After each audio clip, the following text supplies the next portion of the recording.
Welcome again to Axalon News. Got a good amount of stuff. A lot of it's third party because kind of went over a lot of Hasbro stuff the past couple months, but there's a little bit of Hasbro stuff, especially stuff that made people on Twitter and some fan groups cry, hence the title of the video. But we'll get into that when we get to the Studio Series stuff. But in the meantime, where can we find you? What'd you get the past week? If you didn't get anything, what is your favorite figure of the week? You guys can find me here at Werewolf Finder for my toy reviews, Werewolf Finder Gaming for my video game reviews, and yeah, Call to the Future kicked our ass like hard. The Megatron. We got to Galvatron.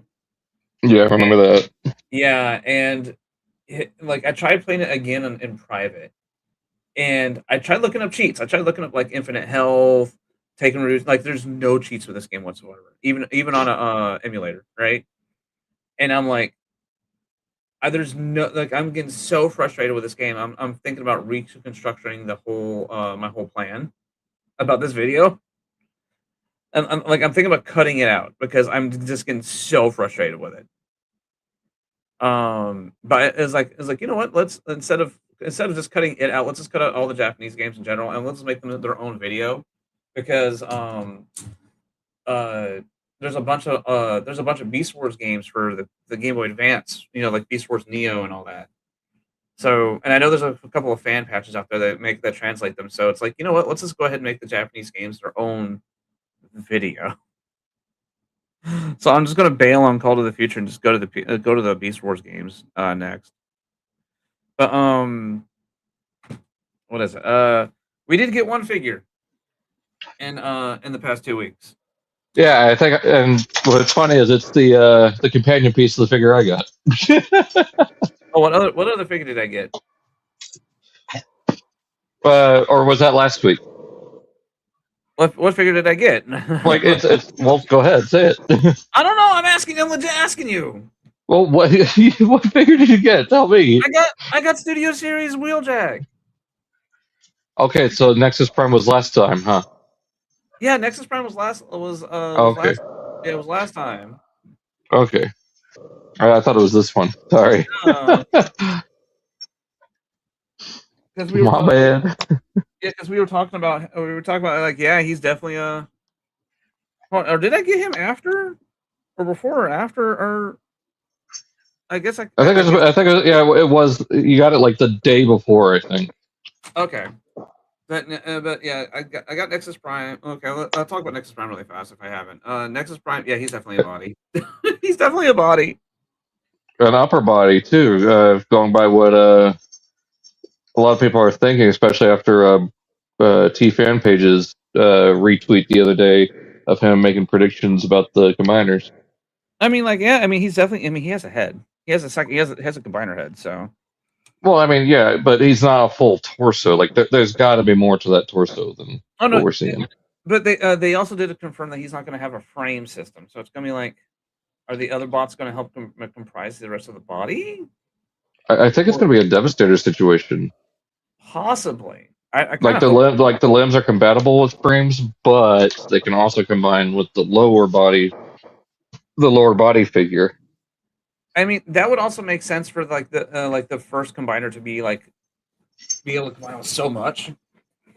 I mean, like, lore wise, it just makes so much sense that the first combiner can do so much. Yeah, I wouldn't be surprised here in the next couple weeks or couple of months we see another listing for maybe like a Voyager class Heat Wave and be like, there he is. Yeah, and there's a lower body. And the weird part about him is that I don't see a lot of people talking about it. Is that his head, his wings, and the red on the cockpit have this weird pearlescent sheen to it. I mean, I'll find out Monday. So yeah. I mean, but it's only on those pieces. Like, the rest of the reds, like on his shoulders and his legs, it's just basic red. But like, yeah, the head, his little wings, like the wing guns, right? Mm-hmm. And the cockpit, or the muzzle, the I guess the cockpit, the one that goes over the head, right? It's like it has a pearlescent like sheen on it. It's like, huh, it's a good way. It's a good way to make the head stand out from the rest of the reds. Yeah, especially if it's more for combined mode. Yeah, which kind of leads to maybe like the translucent plastic of the original Nexus Prime Commander. maybe. And I give it this: the dude's solid. Like, if we're talking solely about Nexus Prime, he is one solid dude. Like, he is, like, even just going Yeah, from I've been hearing people actually that have been getting and they're actually liking it a lot more than pictures let on. Which huh?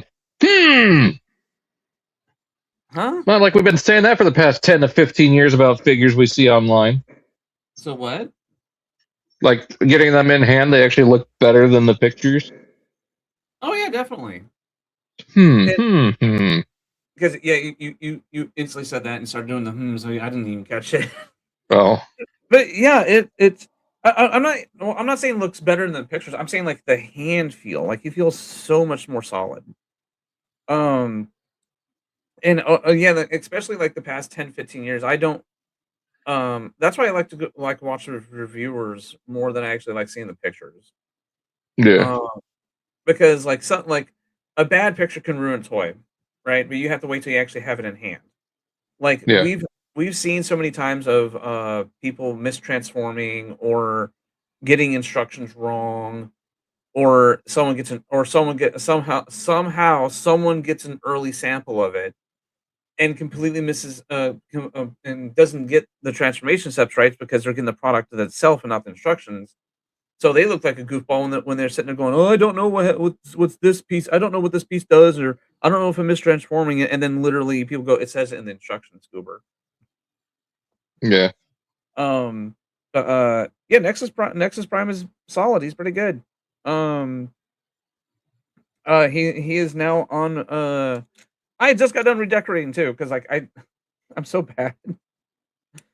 I had to take so much stuff off my shelves for the electricians to get to the plugs behind them, right?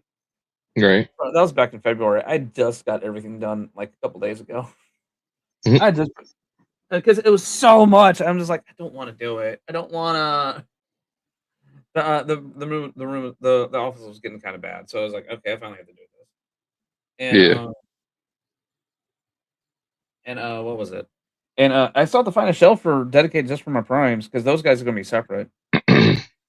I need to figure that out too, especially with um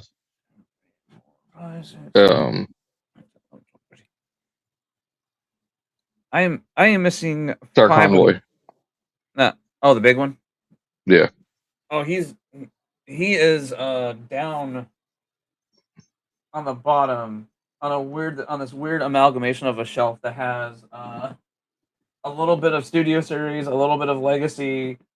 It's just a hodgepodge shelf at this point because it used to be the Dark of the Moon shelf until I sold some of the figures, and but now it has like Armada, Optimus, Superion, which I still got to buy those last 2 limbs.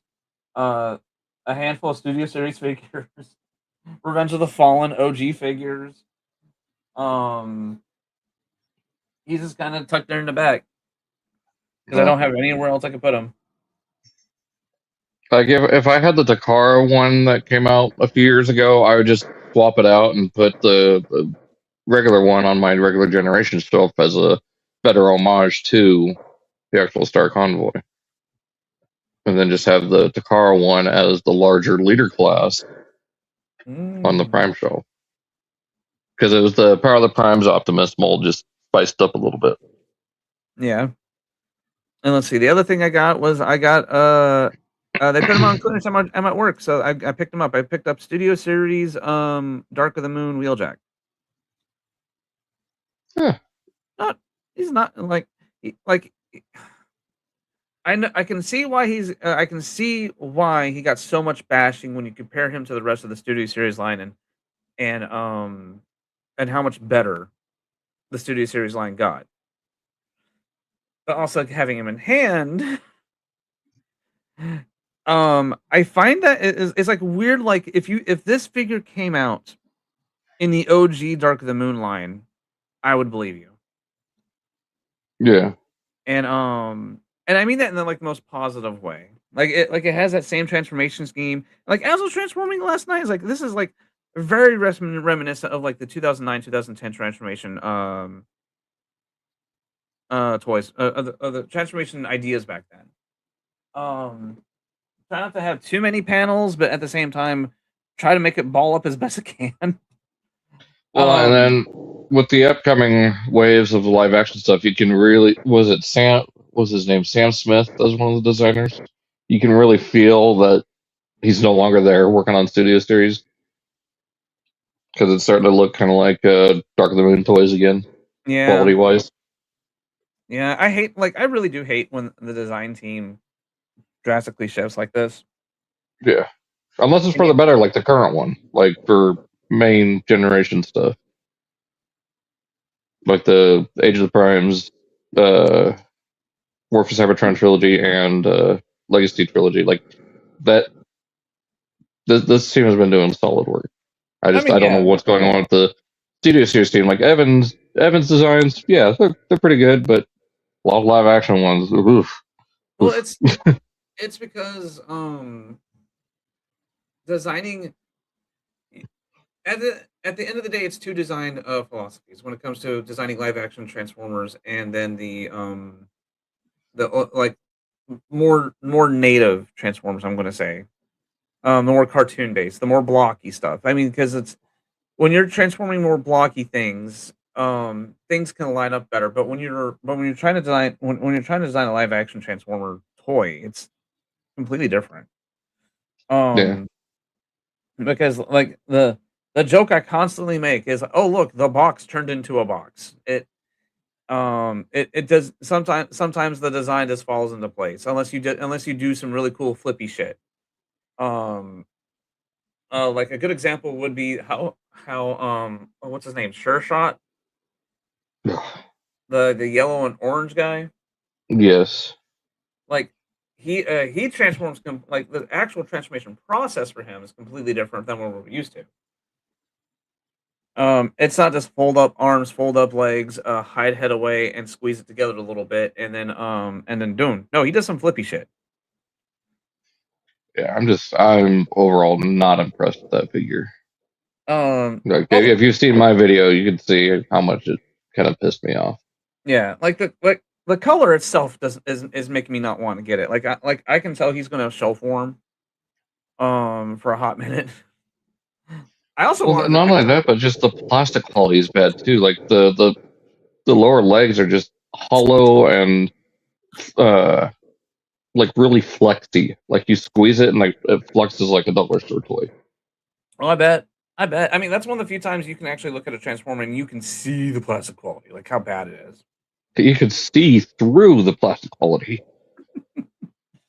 Like you hold it up to the light, the legs are damn near translucent. Well, it's also the bright. What doesn't help either is how bright the color is, and because bright plastic plus thin. Yeah. Well, no, it's the bright plastic, so it catches the light better. It catches like compared to like gray or compared to just gray or blue. That type of color will pull in light even more, so it looks even worse than what it actually is, or it'll highlight all the imperfections. It's a perfect storm of this ain't it, Chief. Devastation Bumblebee was at my work last night, and I was like, I'll get it next time. Get it, and then get the toy hack stickers that make him look like Classic Speed.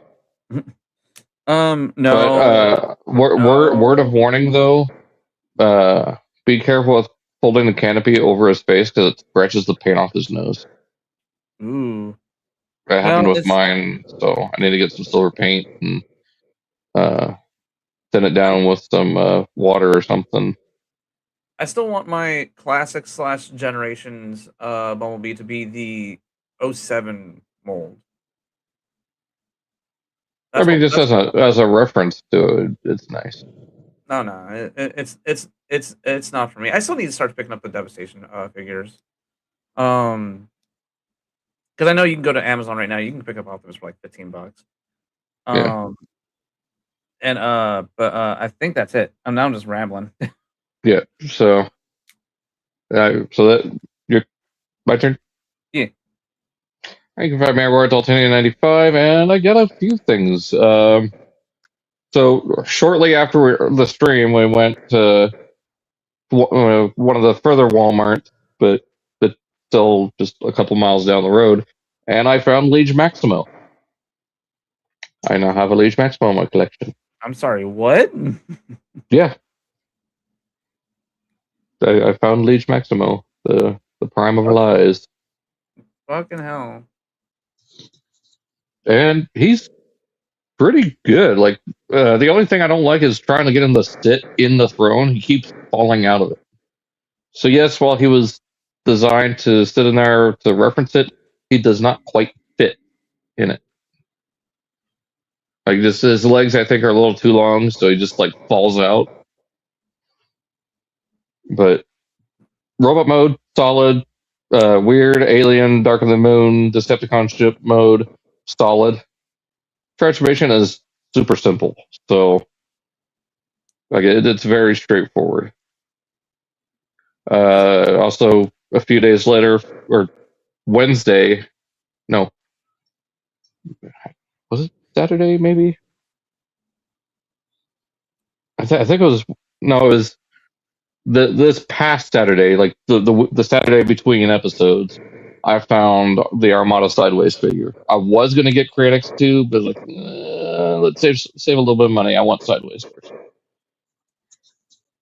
And yeah, I really like Sideways. I had to pick. It was either Nexus or Sideways.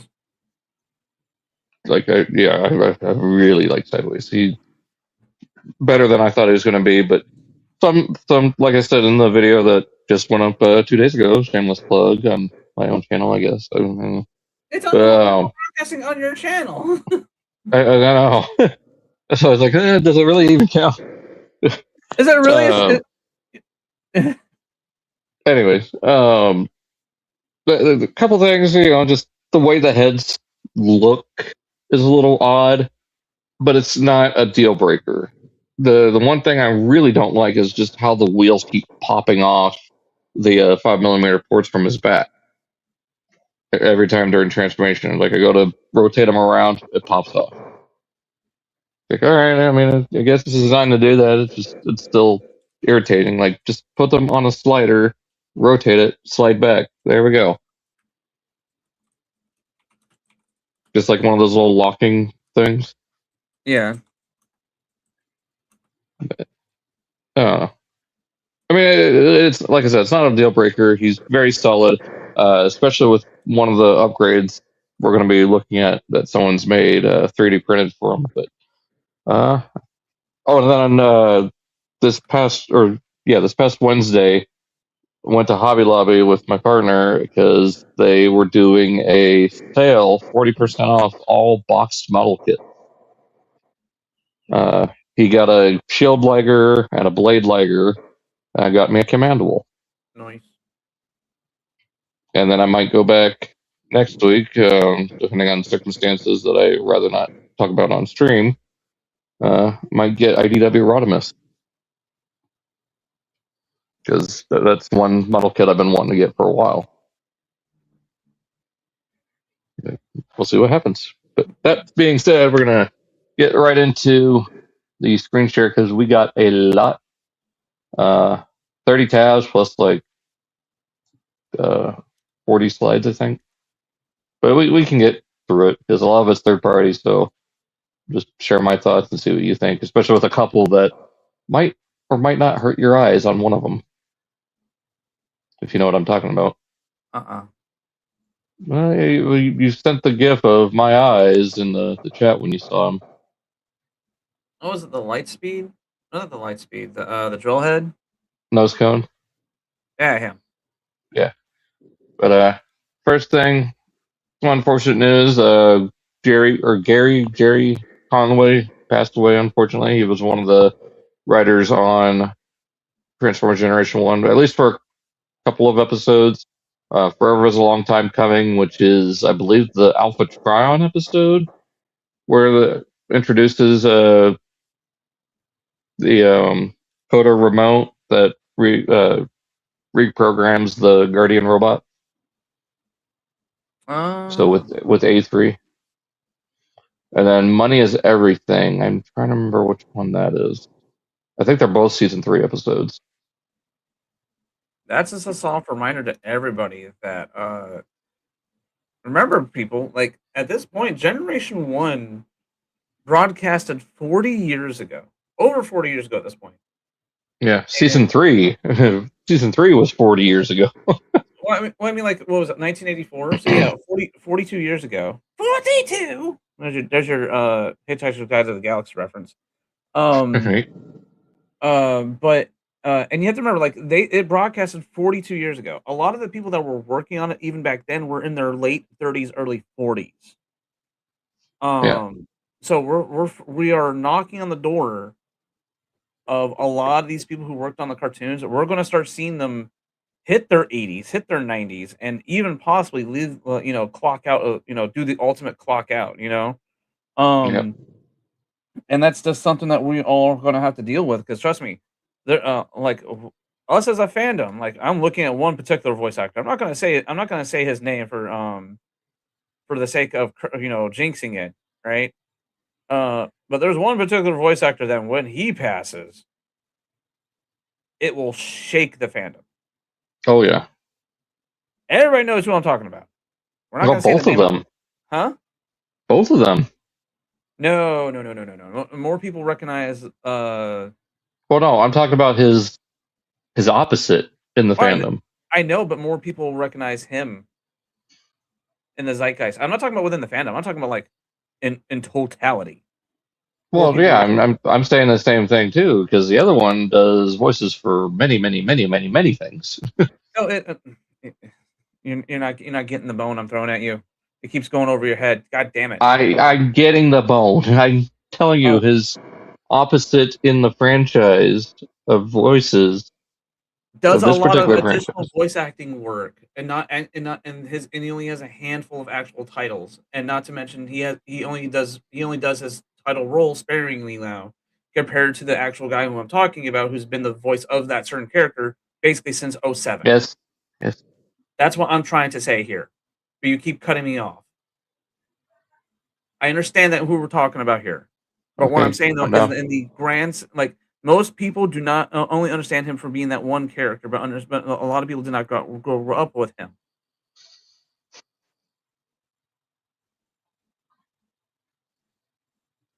Moving on. We got Galaxy Wave 10 official images here, so it breaks down what you get. So you get standard Rodimus. I believe the secondary version, I don't know if it's the secondary or the actual version, has the opening chest for the Matrix, like you take a piece off. It looks like it is just the piece that comes off, and maybe the special one is shiny. I don't know.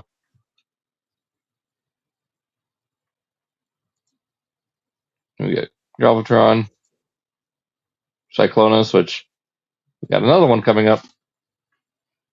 Ratgar, which we also have a couple coming up. Six Shot, still waiting on a new official version. This still looks really good.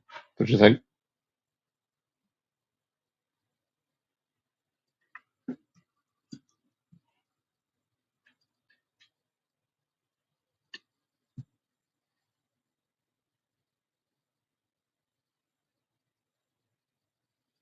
Yes, no?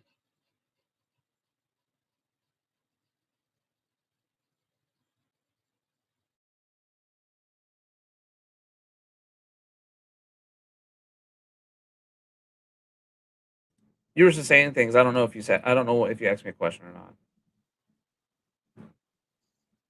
Were you not listening, or I'm trying to cool off. I'm someone not listening. So just keep on. Just be you for about 5 minutes.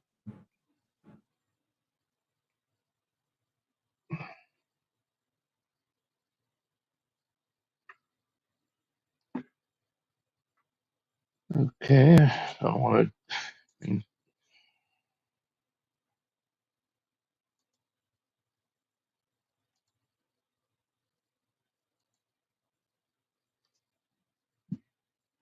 What's up, Daniel?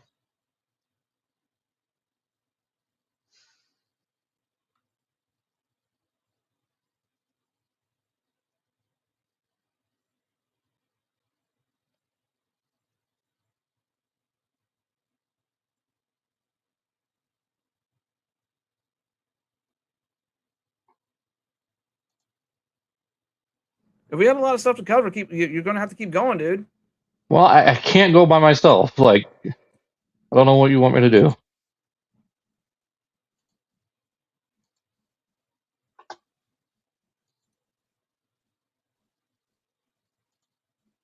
Well, let's keep on going. I'll say I'll.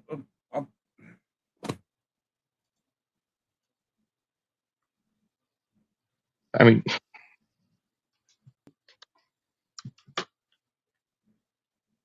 a couple characters here that we got coming up later. A couple tabs here. Six Shot, still waiting on a new one from Hasbro, like actual Hasbro product. Scorponok, apparently, Boy Guy already has this wave too, so.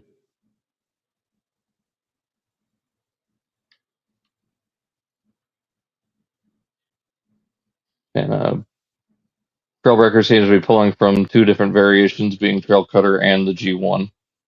Just mix of designs there. Yeah, then there you go. The special Rodimus comes with the Matrix out with the Starburst on it.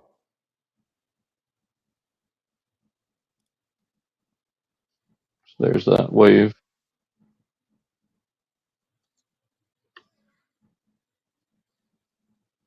And there's a was it like a lucky draw thing that they're doing? So you get a special edition version of Magnus, and then a bunch of different accessories, blast effects, and variations. So instead of like the silver Cybertronian deer that comes with, I think it was Elita 1, you get the gold one here. Translucent Insecticons, translucent weapons for Prime, as well as Nemesis Prime, and then a bunch of the different blast effects and different translucent shades. I get a different version of Thundercracker. Oh no, it's a Bitstream. So first time we've seen him in a while. A G1 style Nemesis, and then Hauler, and then a shining Optimus Prime, like a fully metallic white, and some blue Energon cubes, blue Megatron maces. That Prime looks really good. Much reminds me of the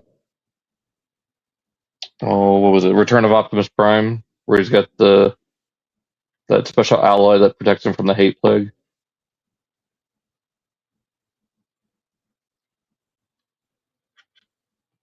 Probably the true final episode of G1 if you ignore Rebirth.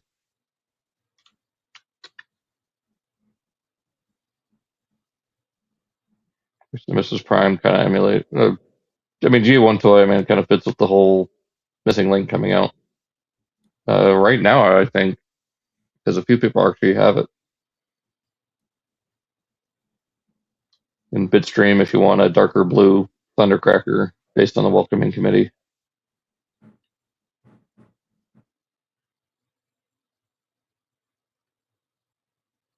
Neat little box that you can get. I don't know. Limited to select countries in Asia. Prize Galaxy version details. I don't know how these lucky draw things work. I don't know if you just get a box and it's just randomized or how that works, or unless the box itself is the prize. I don't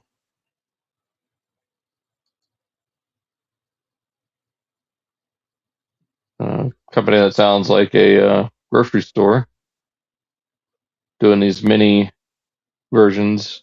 That'd be cool to have like on your keychain or something, or maybe on your desk at work. Get a whole wave of them here. Most of them like season 1 characters besides Magnus.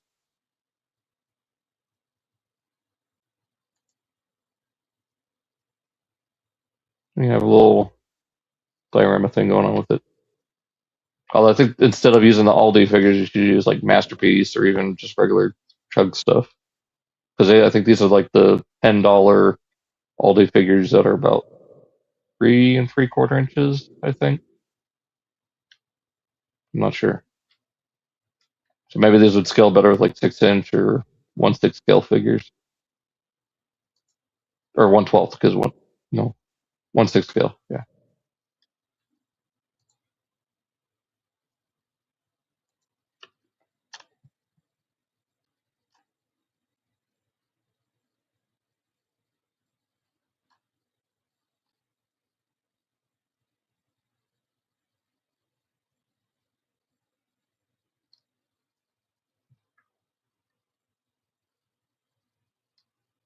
Another wave of these. I believe these are more, the Action Elite. So these are the standard size. So we got Galactic Man or Shockwave, Shatterglass Magnus. I mean, I hate that now anymore. Shatterglass Magnus is just Delta Magnus with the Shatterglass head instead of the G2 design with the sculpt face. Like ever since Hasbro started doing it with the G1 Delta Magnus design, it's kind of lost all meaning for Shatterglass Magnus.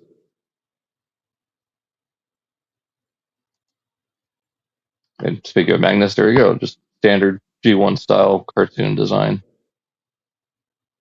course, Shockwave actually looks really good here.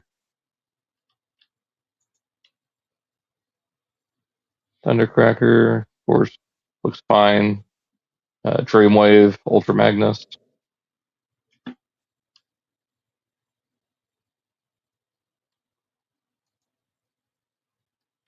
Ironhide. These are like mini scale compared to the rest that come up only to the shins. We got Outback, Beachcomber, and Buzzsaw. And there's the packaging still. I think these are much like Blokees or Yolopark. Like you get the case and you get the full set. Like it's not randomized to where you'll get like 4 of one and 3 of the other, and none of another. Yeah, 11 out of 12, 11, 12. I guess. Yeah, because these two are. So yeah, it's blind between these two, which ones you get.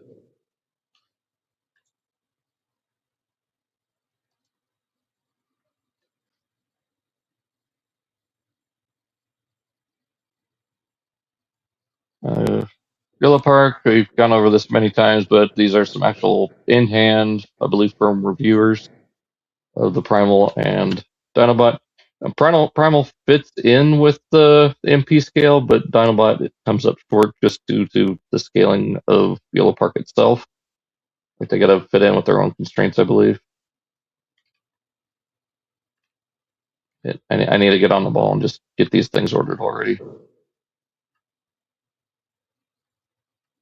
Because the more I see of them, the more I want them.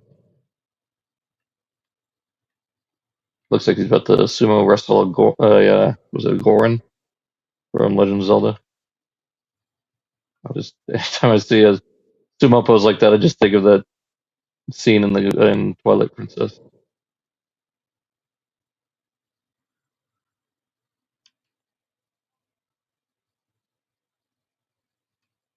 Swap the mouse plate.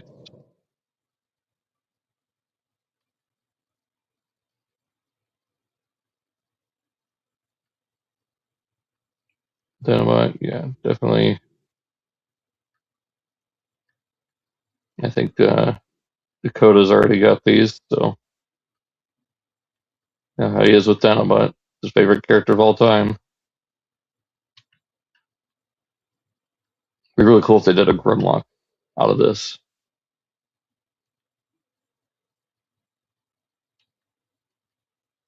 I wish they showed him next to the MP. Like that's good scaling there between him and the Kingdom. I think it fits in with the generation stuff perfectly fine. He comes up short with the MP. There's been an update on the Bumblebee Prime. Retooled head and hands. I don't know what's changed, unless it's make it a little bit more screen accurate. I mean, to me, it looks about the same, so I'd have to look at it side by side and see what they've changed. I wish they would do that, like original and then updated.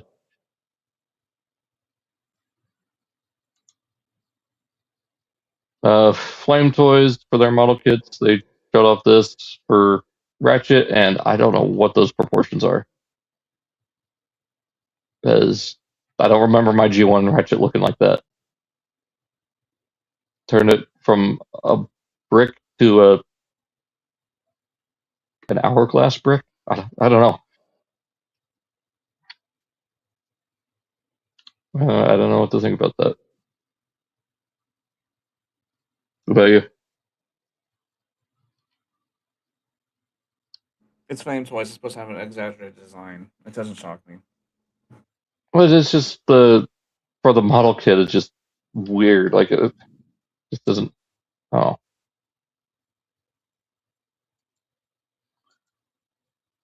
one design I think they really killed is their Kuro Karakuri Cyclonus, loosely based on his IDW design.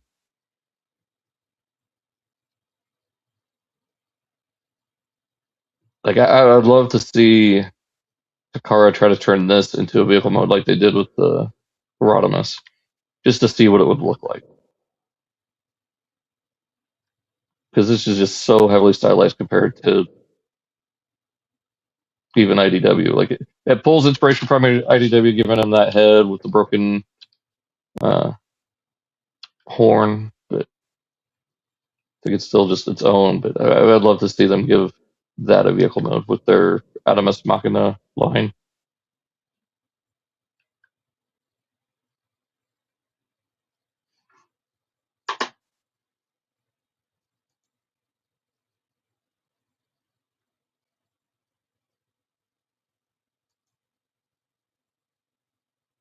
We got a 120 scale statue of Soundwave.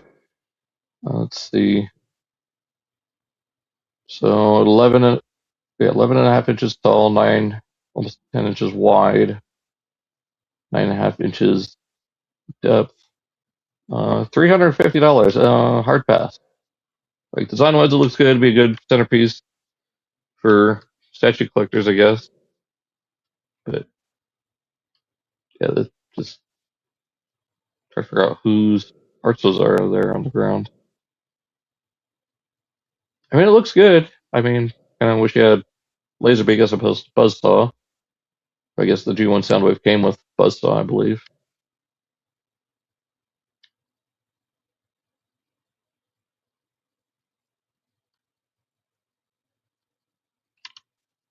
This reminds me a bit too much of Prime One Studios, which is a company that hasn't been around in a while. Something you might be interested in. We got the Magnificent Mecha Dark of the Moon jetpack upgrade. This is just more of an action figure. Yeah. So non-transforming. Huh? Third-party company Magnificent Mecha has updated their Weibo account, updating their MMOB2 Dark Moon Optimus Primal, revealing a part for its Jetwing mode.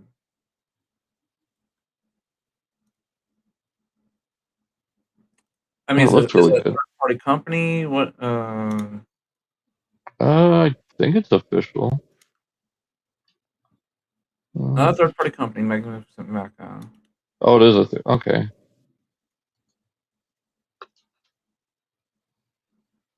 I don't know. Yeah, I think it's just a non-transforming action figure.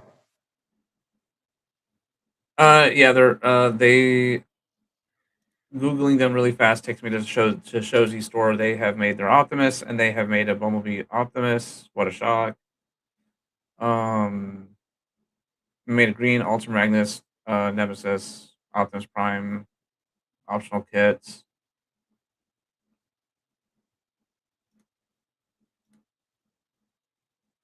Looks good. Yeah, decent. this is so stupid, but I just had to put it in here. LDCX suction cup figures, and as soon as I saw this announcement, I just thought of that Animations video, the suction cup man. Just little figurines that can stick to your walls, I guess.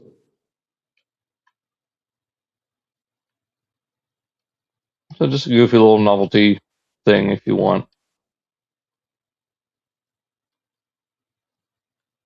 Like the only actual thing I'd want anything like this for is like Spider-Man. If they just did a whole wave of different Spider-Man figures, I think that'd sell a lot better than Transformers. But I mean, it's a 40 plus anniversary thing, so it's guaranteed to happen. Hasbro's like touching everything they can to get a license on non-transforming figures.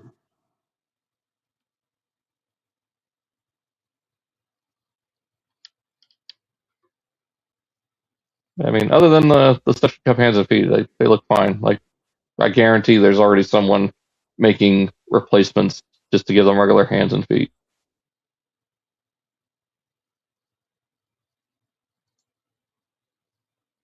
So something more up your alley. This is Great General Toys, aka Craftsman. Their IDW Magnus finally in colors. So we looked at the gray prototypes a couple times.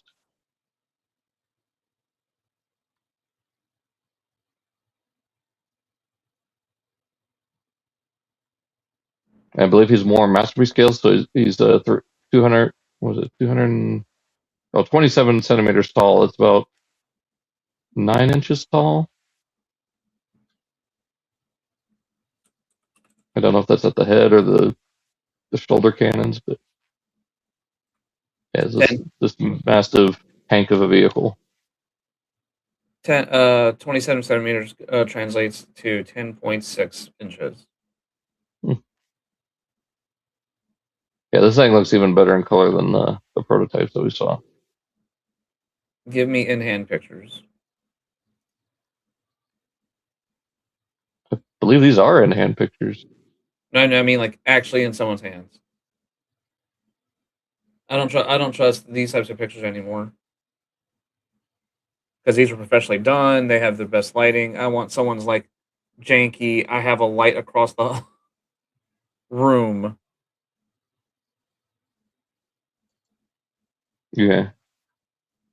And we got same company doing their Dinobots. We looked at Grimlock a while back with the giant T-Rex head. It's like cartoonish or like anime proportions.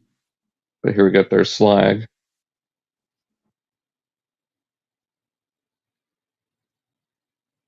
Yeah, then this is their Grimlock. So just got renders of Slag and then actual prototype images of Grimlock. And he's about the same size, so this is going to be a big combiner. Because they're doing their Volcanicus switch. That head sculpt is still just killer with the teeth and everything.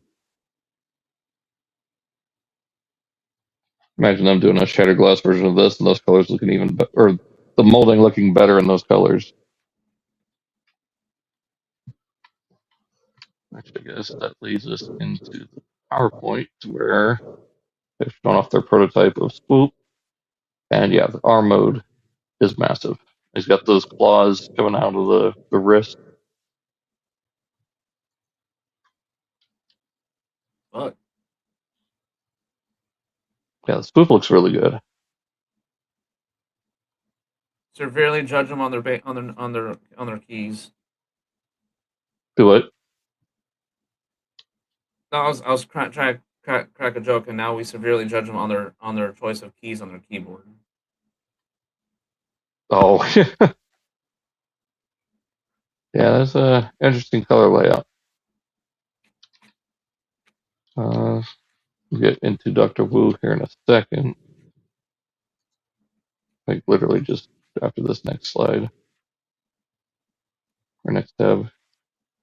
So these are just a tease for their Volcanicus, like they've been doing, teasing a lot of stuff, but not putting anything out yet because we're still waiting on their Devastator come out, the War Within style. And, yeah, there's their Sludge and Snarl. So, get into actual product here.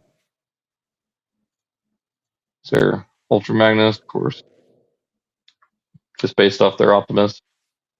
I do kind of like the red thighs on the white Prime. I think that looks interesting.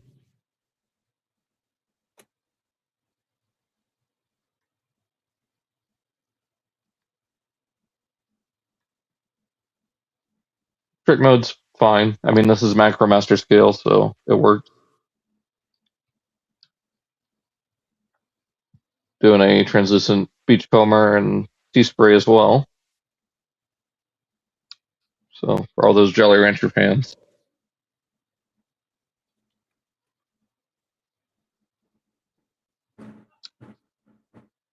And we kind of looked at part of this last time. I didn't know what it was, but apparently they're doing a limited edition battle damage version of their Titans. So here we got Metroplex, Six Gun, of course Slammer, and Scamper. I kind of like the battle damage here, like using a mix of silver and brown paint as opposed to just silver in random spot or one random spot and the rest of the figure's clean. Of course, they're also doing it with Omega Supreme. Even Countdown and the little doctor guy get battle damage too. And yeah, we'll get into that guy in a second. First, we got New Age. So we got a bunch of Junkions. Almost called them Wreckers. I think we looked at the regular Wreckgar about a month ago, if I remember correctly. I can't remember. Do you remember looking at a little Legiscale Wreckgar?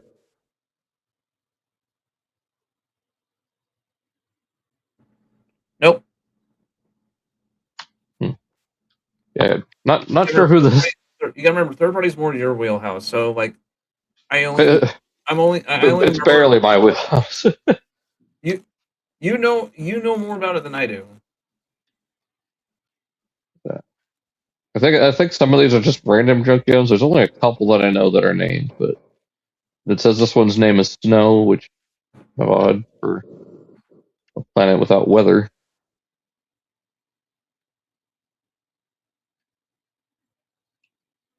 And they all come with a couple wheels, a blaster, or an axe, or a sword, and one of the wheels has a shield.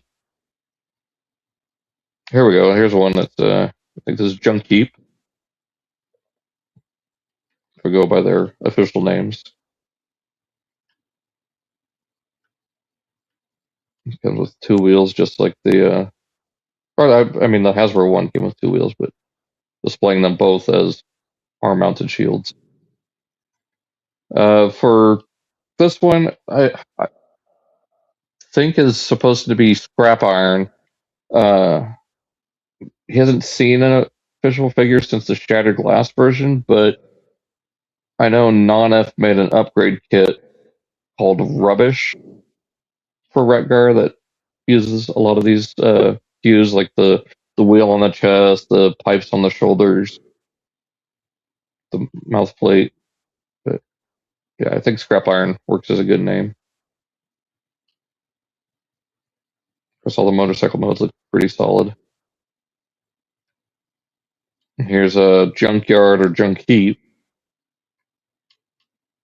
I'll have unique flame details on the back, which, I mean, aside from the molding details, helps out.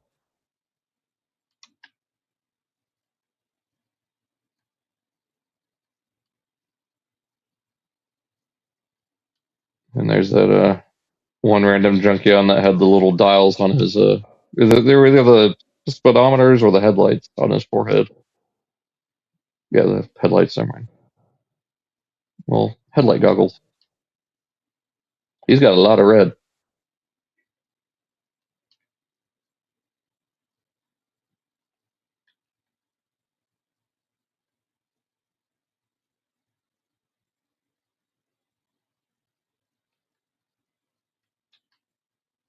And another background Junkion. Would have been cool if they did Nancy too, but that'd probably be, they'd have to do a Pranix. Because Nancy was kind of based on the Lithuanian design. Came back to this guy. So, and of course it's New Age, so they like doing their alternate universe repaints. Now they've got their Shattered Glass Junkions. So here's their Shattered Glass Scrap Iron, and of course the color schemes come from the Insecticons, so it works out. Colors do look really nice on these. I don't know what you think. It looks like a sideways. I mean, they're all going to, but yeah, the basis is Insecticons since there's 3 of them. Here's the Junkyard, Junkie.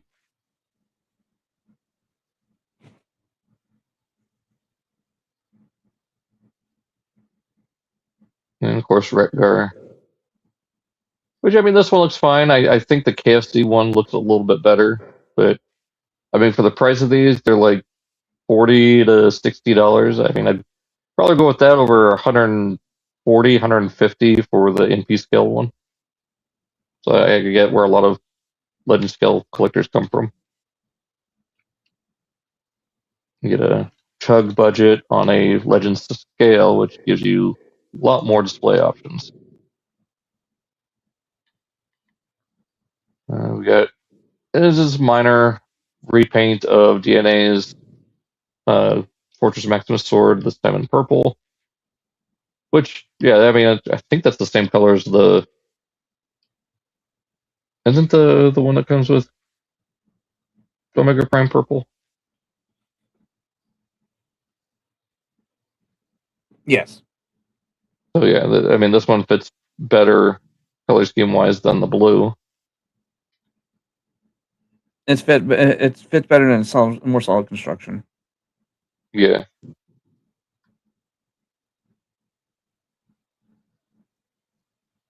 So it just popped up a few days ago. So Magic Square. So yeah, I know you had a visceral reaction to the colors of this in the one of the chats.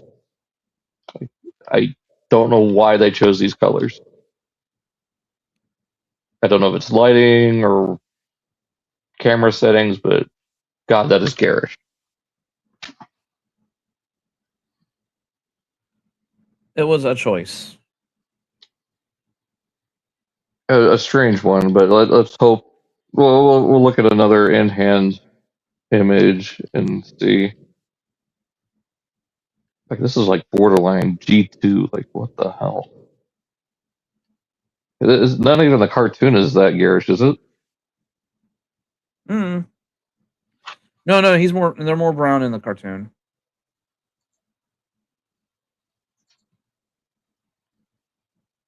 I even hear this still pink here, but then these pictures look a lot better.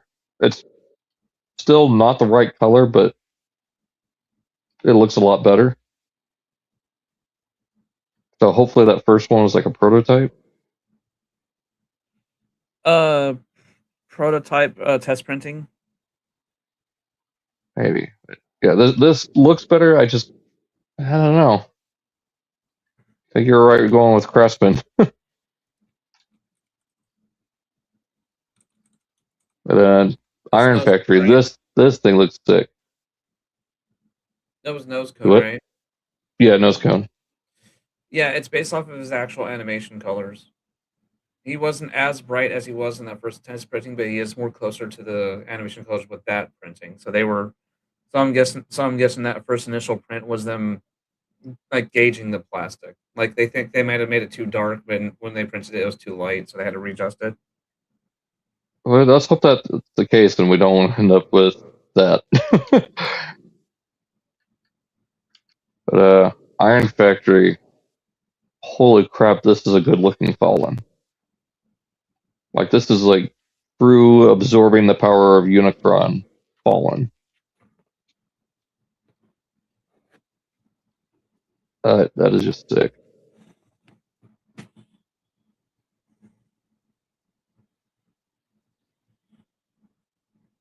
You get a little walker tank mode, or you can just do standard tank.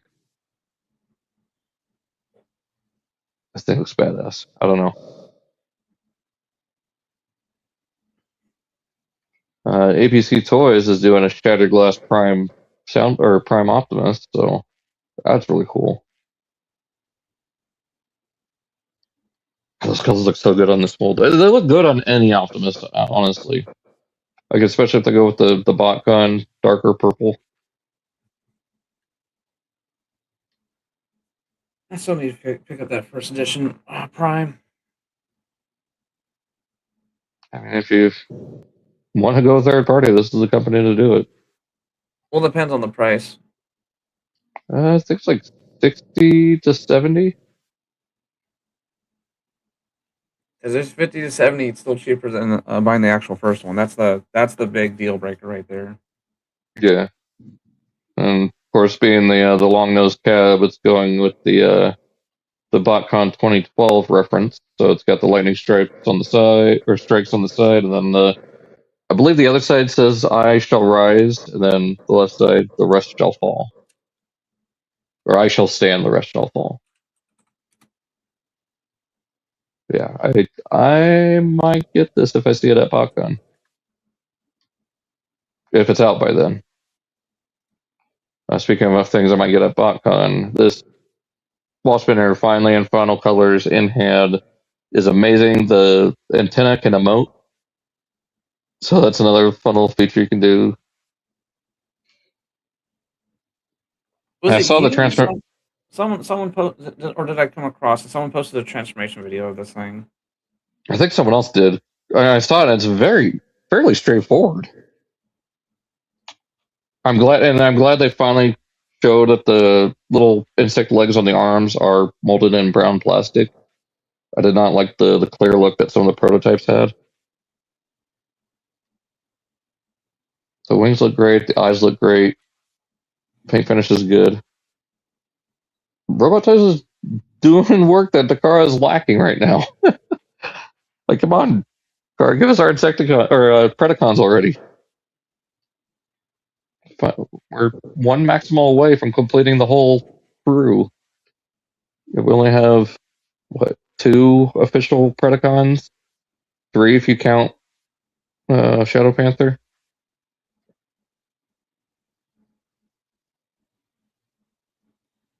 And then the little device there is what activates the lights in the eyes. So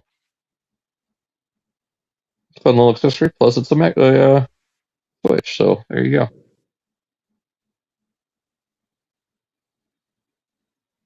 I love how posable the little wasp legs are. Like they went all out on this, and I think price wise, it's probably going to be around the same as Scorponox, about 130. So standard in piece price. So, Tyrant Toys, they recently did their Star Saber. This is the update so far on their Victory Leo, and looking good so far. Like it's stylized without being unrecognizable. Like it's stylized enough to not look overly chunky like the G1 design, or even the original MP.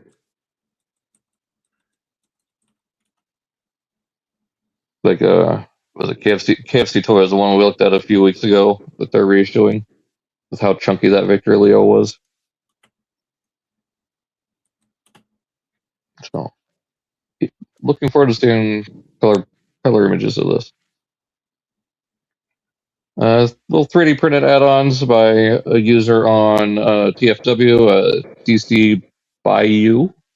I don't know if I'm pronouncing that right. It's a little Action Master helicopter thing for Devastation Bumblebee. So, plus the Last Night Hammer. So it's more pulling from the Flame Toys kit. But it's neat. Like, it's not necessary, it's just a little add-on thing if you want it. That's why I miss about third party, just add-on kits. Like, give us back actual good add-on kits like this.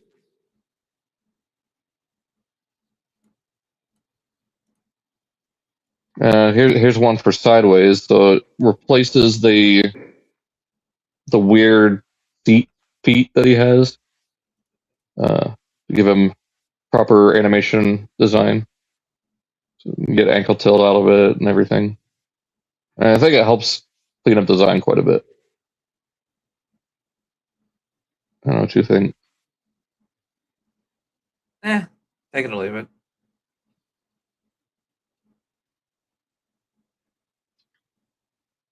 Yeah, the only thing that sucks is it sticks out of the motorcycle mode, but I think that's fairly forgivable. I mean, you can do something with it.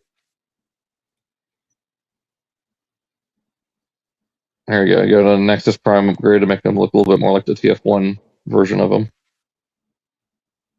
Don't know if this would be up your alley to help out Nexus or not.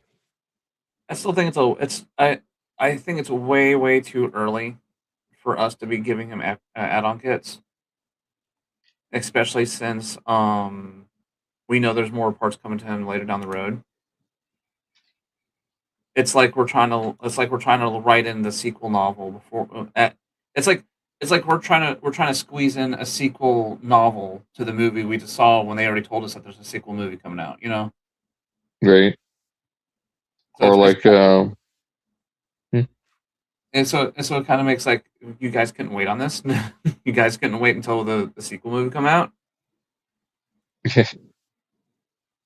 or like Funimation making a Full Metal Alchemist series before the manga is even complete. To be fair, a lot of shows were doing that in the early 2000s because they saw that as soon as something got popular, they would instantly make a manga about it. Because I mean, shoot, flipping, that's why Bleach and Naruto had so much filler, is because they would catch up to the manga, and they were forced to, since they were on a weekly basis, they were forced to put in filler to give the manga time to like flesh things out. Like the most infamous filler arc of all time was the Zombie Toe arc in Bleach, where it was literally right in the middle of the Karakura Town fight near the end of the Eisen arc, where it just comes out of nowhere because at one point they were only 2 chapters. The manga was only 2 chapters ahead, Hmm. and that's not like in a Bleach manga, 2 chapters ahead. Like they can condense five chapters in one episode. So that's when the animation studio had to pull the trigger and be like, "Hey, we need to give Taito like we need to let him finish everything up before we continue." Let him cook. But I think it looks neat, especially since it's just like a side upgrade. Just like if you want him to be like a TF1 representation of Nexus, like just a simple little couple of add-on weapons, and there you go.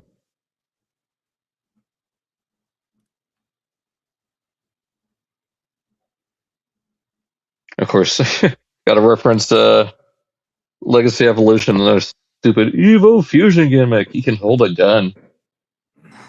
Like it'd be one thing if if they could combine it in a certain way that looked cool, but if it was just like Evo Fusion and it's just the gun sticking in the butt of another gun, and it's like they didn't even like coherently look good together. It's like, come on, guys. I understand that they're supposed to give themselves a gimmick, but come on. Are you That talking was, about Tarn with that one? I think so, yeah. That was so stupid. There was a few of them that actually had that, where it's just like, yeah, just stick the butt of the gun inside just stick the gun inside the butt of the other gun, and it's like that's their fusion. It's like kids were going to do that anyways. Reminds me of this lady on TikTok that everybody's so creative. Yeah, there's a couple different variations of the jet mode, which the one on the left, I think I'll be doing with mine when I get it. Like I like that jet mode, but again, gotta see if there's some sort of combined. If they do a combined vehicle mode with the limbs, that would be sweet. Yeah. Like they all combine into just this amalgam vehicle. That'd be awesome. Yeah. It still pisses me off that we had so much people complain about so many things. As like you guys did not obviously watch that live where they answered all these questions. Yeah, like we said it before. Like they even said, we want to get them out like this, so you have all the primes. And then the limbs will come later. Yeah. And in their defense, that also means that the limbs are going to have their own budget individually. Mm-hmm. Which means like Devastator, which means he's going to result in a much solid, much more cohesive figure. Yep. And if things with the leaks and timing and all that are right, like we might see 2 of them right around Comic-Con, depending on when they reveal Wave 3, or was it Wave 7? Or no, would it be Wave 6? Wave 3 for this year. Yeah, so I guess it would be Wave 6. So once the Wave 4 gets announced, we'll see at least Skyguard / Skyfall and Breakaway. And once we see those, if they're matched with the original Collector's Club limbs, that this thing's going to be an amazing combiner. So I can't wait to see how this thing ends up. Quick little add-on kit for Ages of Primes Alphatron. I kind of like those shoulder pads. Hopefully it comes with a cape to put under them. I think that would really drive it home. Fuck, I still need to pick up a Primer Prime. He's nice. I hope they do Sentinel Prime out of him. They'll, of course, retool it, but I'm still missing Prima, Onyx, Megatronus, Quintus. Oh, sorry. And Just thought of something. of course, the ones I'm missing are the hardest ones to get right now because they're the leaders. But I think that's.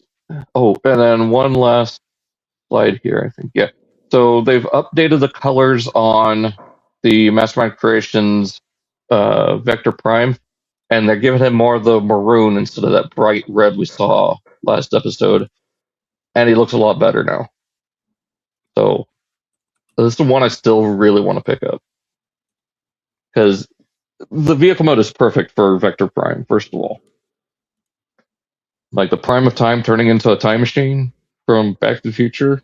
That's like nerdvana for Transformers fans.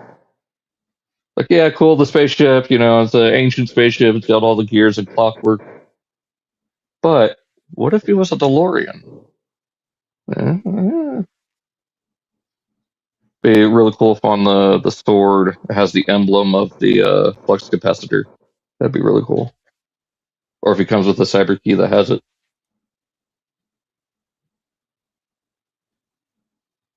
But yeah, I can't wait to see pictures of the vehicle mode. I know Mastermind can't really post full images of it due to universal copyright. Oh, it's a twofer. It's both universal copyright and it's Universal's copyright and the actual DeLorean copyright. Yeah. Because since they are one of the few cars that actually has the trademark on how the car looks, this would be considered an official product of it if they tried showing off the car directly.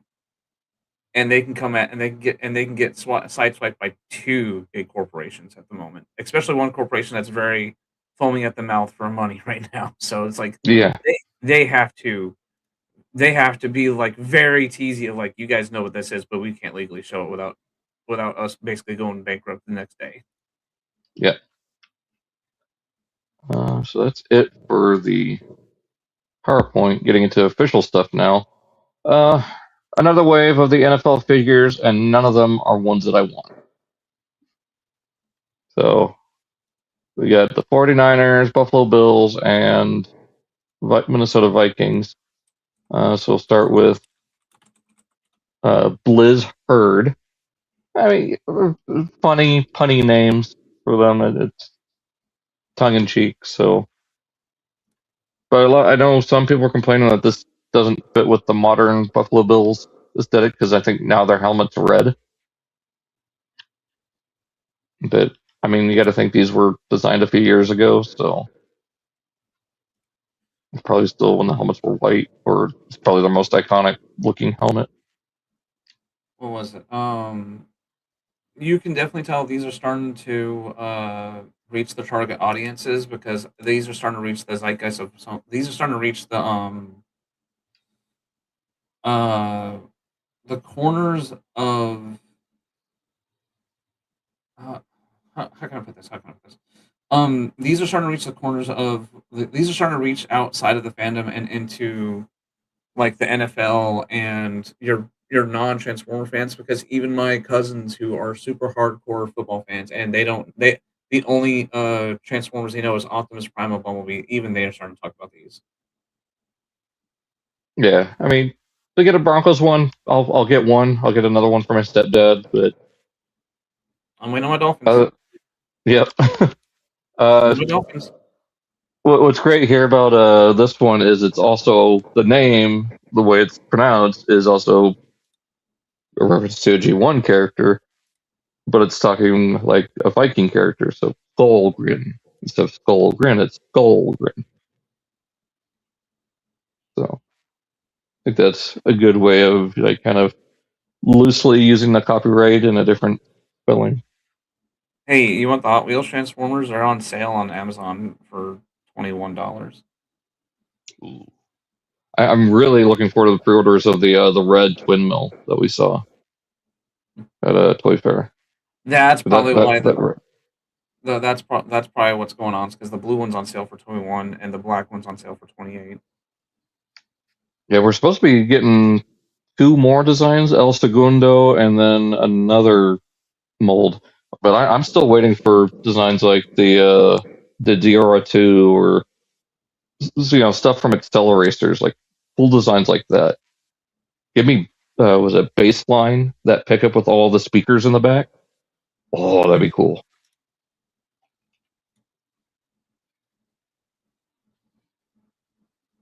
And here's 49ers, which is naming Gold Rush because 49ers. I mean, they did win what 2 back-to-back Super Bowls, didn't they? I think so. I think right now would have been the perfect time to have done the Broncos and the Seahawks. Or what was it, the Patriots? I can't remember who played the Super Bowl this year. Was it Patriots and Seahawks? I'm not sure. So hopefully we see another few of these soon instead of just 3, because they've still got 7 now. There's 32 teams, so they still got 25 to go. Well, to be fair, you have to remember how like the NFL likes to really like puppy guard puppy guard. That's putting it lightly. They're very. The only way I can put it is that if you could be in a desert with someone who has a pool, and what the person and the NFL will be guarding the pool, and they can see you're on the you can be on the death door of dehydration, and instead of them letting you dunk into the pool, they'll just give you a teaspoon or just a little splash. Not a splash, a teaspoon, not a tablespoon. They'll give you a teaspoon. Here you go. That's them. That's the NFL with their license. Dip their hand in it and just flick water on your face. Just. Oh no, that's way too. That's Madden. Here you go. There's your splash of a game. Getting in. So people in Canada are actually finding in store the Predacon multi-pack. And yeah, they're just the Takara variant. So here they are compared to the Hasbro releases. Although, I keep forgetting to look at my Megatron. I can't remember if he's got the gritting face or the standard just Solon face. I need to go look at that later. Inferno's pretty close, just darker shade of red, a little bit more of that metallic blue. Wallspinner is like the biggest change, having that blue. And of course the darker shade of green too, yeah. Tyrannosaurus gets more gray, a little bit of black, the green spots. Again, these are just the Takara releases from the Versus pack, just put into one box. Come on, Beast Wars deserves more. I mean, I get it. It's always going to be overshadowed by G1, but hey, come on, give us Polar Claw, give us Depth Charge, Rampage, not just repaints with AI packaging. I mean, the last time we discussed it, like you can tell the biggest thing that's AI is because they're using the MP Megatron for Megatron here.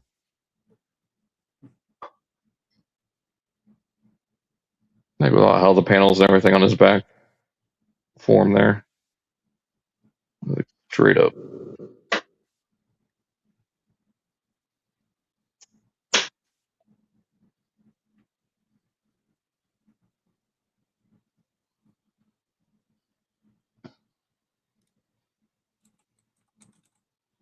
Move on to some. I guess we'll quickly go over these better lit images because they look better here, but it's the same thing. So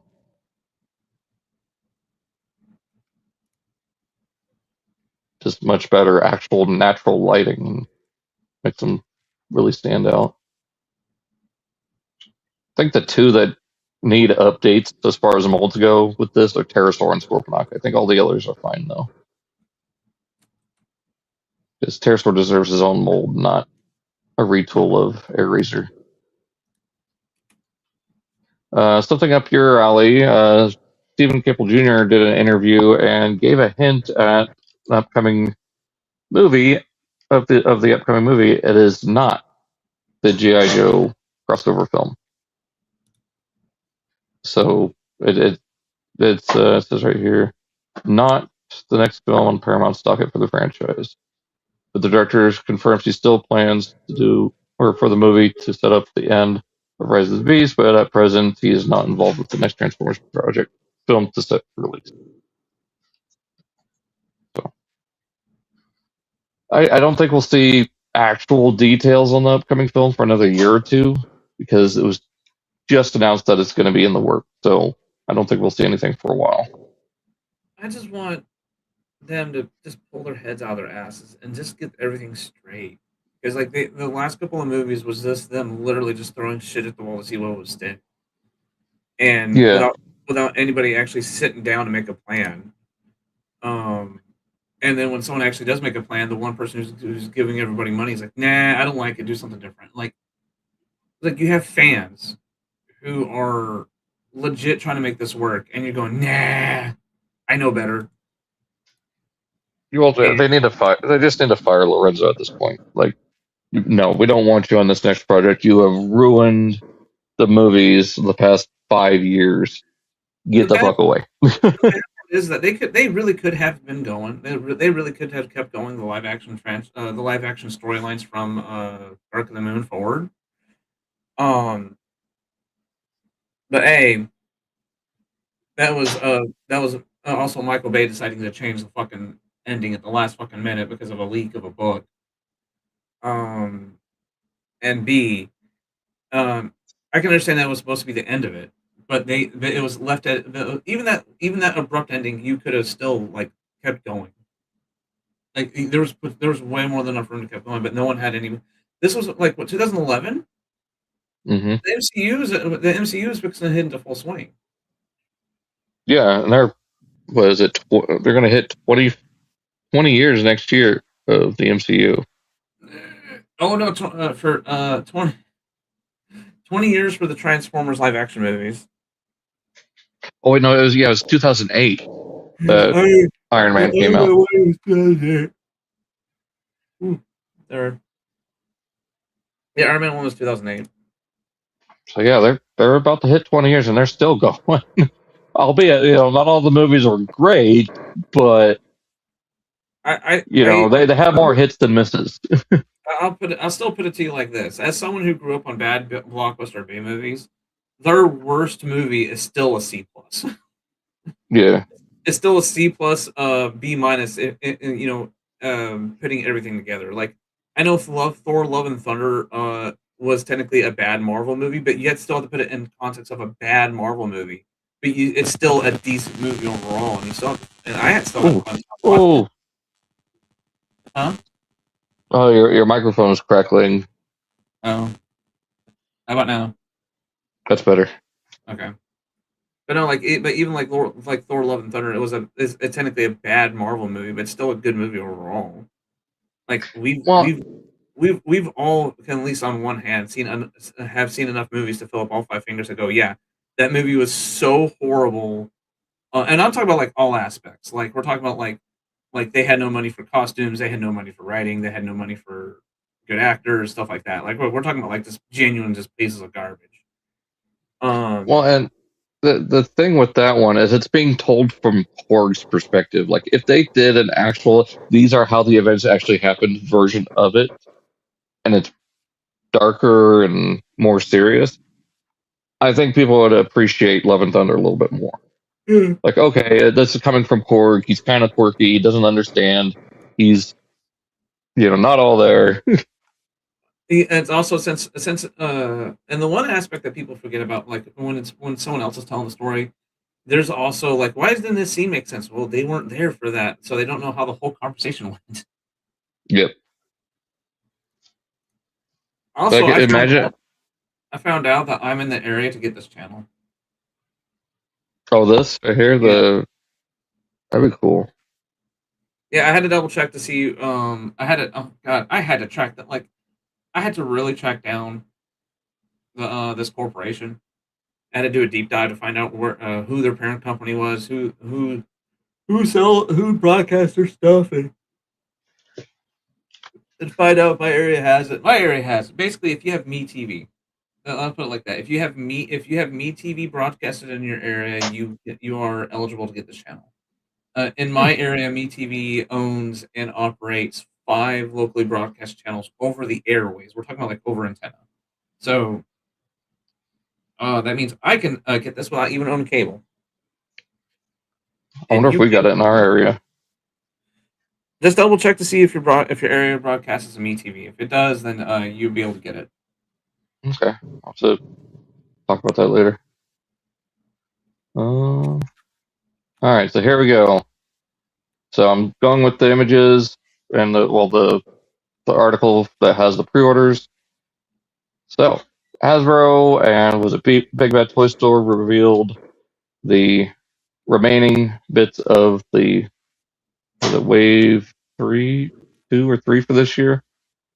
I think it's Wave 3 for Studio Series, and we got Cliff Jumper. Now, your opinion. It looks fine, right? Yeah, it looks fine.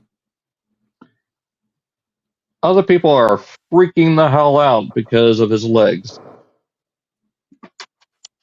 Because of the colors being swapped.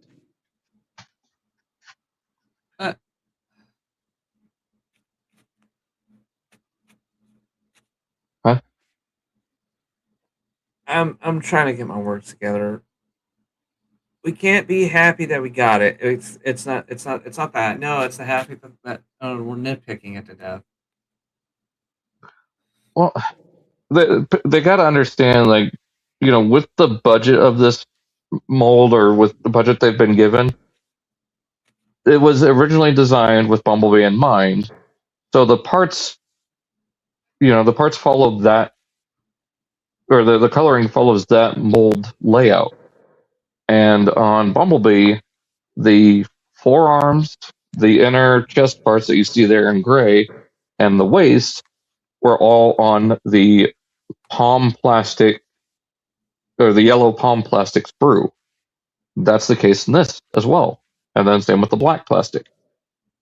So if they want the reverse colors, they would have to create a separate mold of just those parts to get them in either black or red.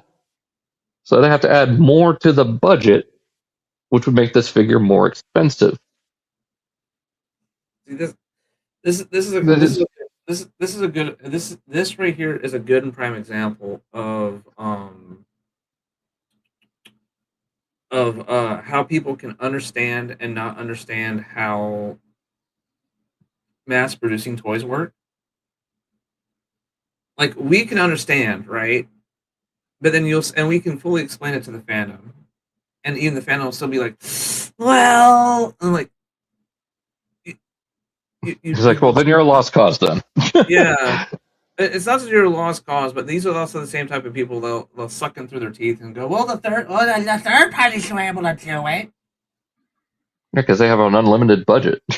Well, not just unlimited budget, but I can't remember what someone else was describing it. Where, think of it. Someone described it as like you're comparing small batch sodas that you have to special order compared to mass produced sodas that you can get anywhere. Yep. Where the mass produced sodas have to follow something to the T or heavy regulated, when smaller batch sodas were like for every every 12-pack they sell, like Coca-Cola sells like a million cases a day. Yeah. Of course the million cases has to be more regulated than the one who sells a case a day. Oh yeah, by the way, if you ever come across like a small craft like flipping like root beer, do it. Oh my god, some of that stuff is amazing. And that's exactly what the third parties do compared to Hasbro, is that they're able to have the more flexibility because they're only going to produce like 1,000, 2,000 units, maybe. I'm shooting for Yeah. And so they're able to have the additional sprues.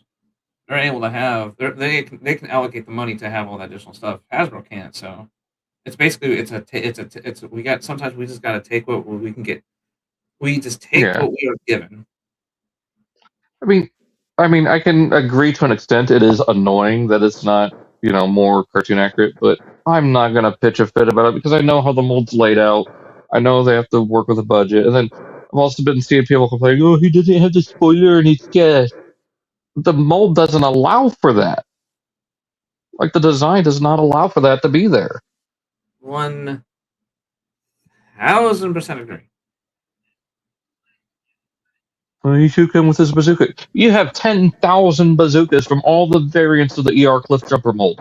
Use one of those. He's got his glass gas gun. No other Cliff Jumper figures come with that gun. Hell, I don't even think the pack that came, or the accessory pack came with that gun. I could be wrong. I think it might have. But you're getting it here. But shut up. He still looks like a Porsche 924 Turbo as a penny racer. I'm happy with that. Want blue windows? Toy hat. There you go.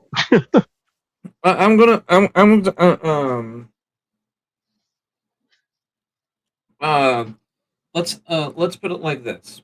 If we ask for too much, we have a 86-liter Springer situation where the dude or the re-release on Rodimus, where they come with so much shit, we don't know what to do with that stuff. Especially I ever since I was a kid, I had the philosophy of I do not want to have a baggie with my figure. The only time I want a baggie with my figure is my expensive SH Figuarts, where they have additional hands and stuff like that. Stuff that you can't really store on the figure.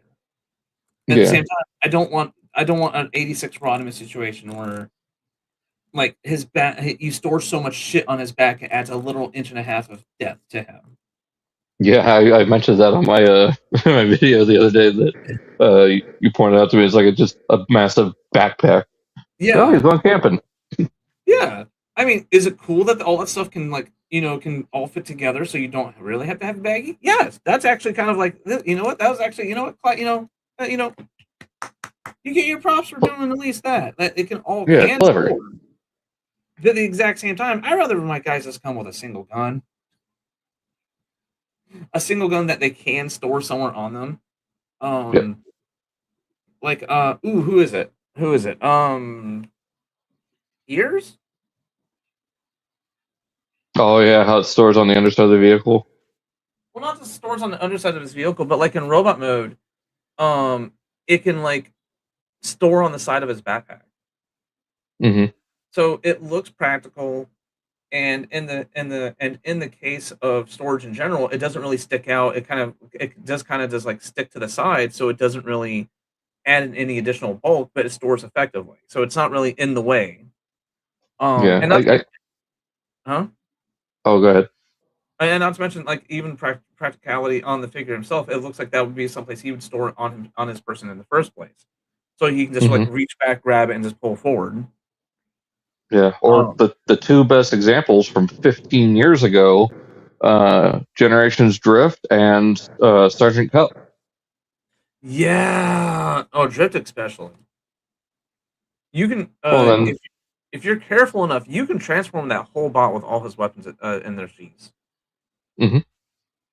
I just Well, wish then that with figure. Cup, the tailpipe, and then you can clip it onto his back to make it look it's like stored on like a strap or something on his back. Yep. I think of Ash with the back mounted shotgun holster. Yep. Yep. Oh, by the way, that's my generation's cup. By the way. Yeah, he's still on my IDW shelf. Because I see him, I see Cup as that old rugged as I see Cup as that old guy that drives nothing but that old pickup truck. You know. Mm-hmm. He just screams that to me. So for me, that's the perfect representation of it. And not to mention, I just like that mold in general.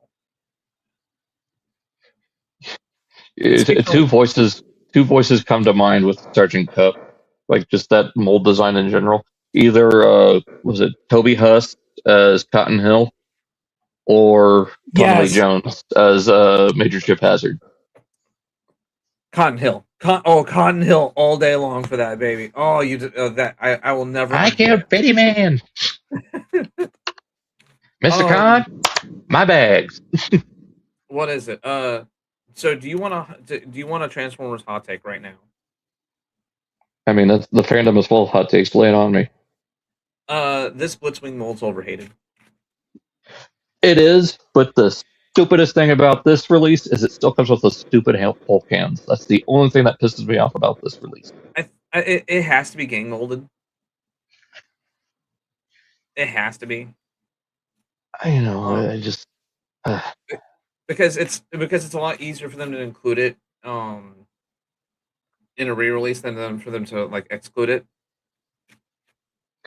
And I get that. I just think it's a stupid accessory. Like that's my only beef with it. Is it's stupid. Like I don't hate the figure for it.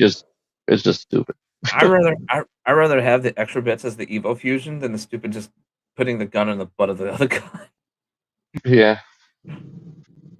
But the colors here look, I think, even better than the dramatic capture version, if I'm being honest. Yeah. Because you don't have any of that translucent plastic. Beautifully painted. The cockpit's is a nice standout. This purple's more vibrant. Like I definitely would not mind. I definitely would not mind picking up this mold again. I mean, like I still need to pick up the drone. Oh, Overcharge. Yeah, it wasn't that a drone technically. I think the story is they're mass produced. Like even Blitzwing was one of them, but they were mass produced by the Quintessons as their soldiers. But yeah. What was the name again? Overcharge. Overcharge. I want to get at least one more so I could have Blitzwing and 2 Overcharges flanking him. Kind of recreate the season 3 intro. I'm glad I waited. Why is it cheap? Oh, they're $39 on Amazon. Ooh. Yeah, they're in that. They're that. Hey, they're undercharged now. Yeah, because it didn't sell well. Like even to like a couple of handful of toy stores I've been to in Dallas, like this thing's shelf warmed. No one wanted it. Oh yeah. So if you want a cheap version to get this, and even the OG version of it on Amazon's only $45, only $6 more. Yeah, I mean, would I have preferred a whole new Blitzwing mold with better articulation, better jet mode? Yeah. and a tank mode that doesn't have the cockpit sticking out from the animation error. Like, not as far, but have it a little bit more covered up. Absolutely. This will keep me satisfied until such a release happens. Like, I'm going to let them cook, see if they come up with something new. But for now, I'll be happy with this. And I don't like having that mentality because it just, oh yeah, let's give Hasbro more money of, the same thing over and over again. But it looks so good in these colors. Oh, I'm trying to think of the best way to put it. It's like getting that sandwich you're tired of, but you'll still eat it because Yeah. it's like getting that same what is it? It's like getting that same peanut butter and jelly sandwich. You don't like that particular brand of peanut butter, but you love that particular brand of, but you like that particular, but not that brand of jelly, but you like that jelly. Like pick your favorite, like apple, strawberry. Pick your favorite jelly, right? Mm-hmm. It's not your favorite combination, but you'll still eat it anyways. Yeah. Because there's like you're kind of fine. I wish it was better, but Speaking of better, oh no, I got one better. I got one better. It's like watching reruns of your favorite show, but one of your least favorite episodes comes on. I think that'd be a better person. Yeah. You'll still watch it, but you have your complaints. Yeah, it's like, I cannot wait for this Cyclonus. I love the retooling that they've done. Although I will say, even though it is accurate to the movie, there is one bit of retooling that I'm not the fondest of, but we'll look at that when we look at the in-hand shots at the convention. But aside from that, is it the nose? It's the rear. Oh, the butt? The jet, yeah. Oh. But yeah, new head sculpt, new biceps, new thighs, and all new legs except for the feet. I think the feet are the same mold. And the best part is, he won't yellow. Well, I think that was that whole era of like Kingdom and Legacy. Like they were using a certain mixture of plastic that would yellow really fast. Yeah, and his blaster's new too. I forgot. Yeah, it's a newly molded blaster. Yeah, he looks so good. Like the colors are perfect. It really brings me back to the Reveal the Shield 2-pack colors. Yeah, I love those colors. Which for those who don't know, back in the day, a 2-pack between featuring him, because at this point we do kind of remind people because it is that 2-pack is now 20 years old itself. Smack that age really fast. So he's talking about in reference of a Reveal the Shield 2-pack. Oh no, it's not 20 years old. It's 15 years old. It's 15 years old. My bad. Yeah. It came out right around the time of Revenge of the Fallen, and what it did is it included a recolor of Classics Rodimus or Hot Rod. Was it Rod? No, Rodimus. Rodimus at the time. Yeah, the figure was called Rodimus because they didn't have the rights to Hot Rod. Yeah, and then and included the Classics Cyclonus, which is still a fantastic mold even to this day. Mm-hmm. It has its problems now because there's a lot of holes in it, but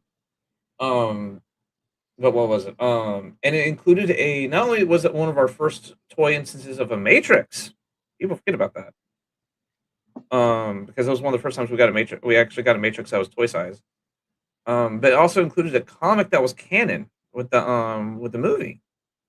Mm-hmm. And said comic was a deleted scene where Cyclonus initiates a duel in between him and Rodimus that they have to abide by Cybertronian law. Wasn't Lugnut in that comic too?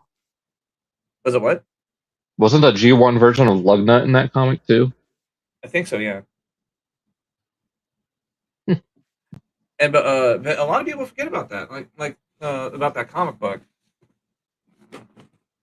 and that's why that 2-pack exists. The battle in space. Yeah, the battle in space 2-pack. And then those color schemes would be used a little bit later with a white or light gray repaint of Universe Galvatron as a 3-pack. It was right around that same time, maybe it was like 6 months to a year later. Like they gave Astrotrain a new mold, and Blitzwing he's just going to be a legacy mold repaint like Takara has already done. And the only problem that I've had is that the Jet mode have part of the tank hanging off. The bad part is that I think that's actually animation accurate. Yeah, I mean, I'm sure Hasbro will do a new mold at some point, but for right now, this is serviceable compared to Siege Astrotrain, because Siege Astrotrain had way too much different with him aesthetically than the G1, as much as people, in the fandom don't want to admit that. Plus, this new mold gives Hasbro a chance to do a toy color Astrotrain without it being just Galaxy Shuttle. Yeah. I think that's the whole reason why they did this new mold the way they did it, with the skinny torso, the skinny arms, and the bow tie. It's an excuse for them to do a G1 toy colors Astrotrain. Or even the one I would love is the commemorative series colors, where it's the white and black. That'd be awesome. I'm trying to find pictures of his Jet mode. So there is a lump there on his Jet mode. That's supposed to be like a more like shaved down version of the tank canopy. Yeah, the turret. The tank turret. So it's canonically there in his Jet mode, but they just they don't detail it. Yeah, it's not as large as the legacy mold is. I wish they would have done some retooling to that to where it looks a little bit more cartoon, like a smoother tank turret, a little bit more to cover up the cockpit and tank mode. Like minor stuff like that I wish they could have done, but it still looks fine. I know people have their certain perspectives on it, but and of course, not to mention, we can also say this too, is that the Blitzwing mold is still younger than the Astrotrain mold. And there was more things that needed to be fixed on the Astrotrain mold than there was on the Blitzwing mold. Yeah. Was it really worth because let's put it like this. Astrotrain had to go through a complete engineering overhaul. But what about Blitzwing? Can we do anything? How can we improve Blitzwing right now without going into a multi-year redesigning process? And at least off the top of my head, I don't think there's anything they can improve without going through another multi-year redesigning process. Which they could already be doing. This is much like a 86 buzzworthy cliff jumper to now 86 40th anniversary cliff jumper situation. Yeah, it could just be a way just to pump one out, and then next thing you know, is 2 years down the road, it's here's new Blitzwing.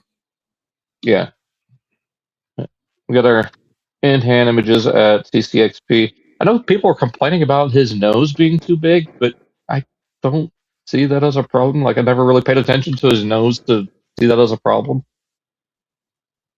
That's just one of those moments you just look at him and go, "Really? That's what you're complaining about? He has too big of a schnoz?" Really? And with the way his cheekbones are formed, I think of the Giga Chat, and then people complaining about the nose. What does he have? A Squidward nose or something? Is that what's ruined it for you? Is it version 1 of Handsome Squidward, where he still has the big nose, but then they want true Handsome Squidward, where he's got the leotard and the the squinting eyes because he's just so beautiful, I guess. Remember, this is the same crowd where they can be literally handed the exact thing they were asking for, and they'll still bitch about it. It'll be like a Dan from Game Grumps, the 10-minute power. I don't want it.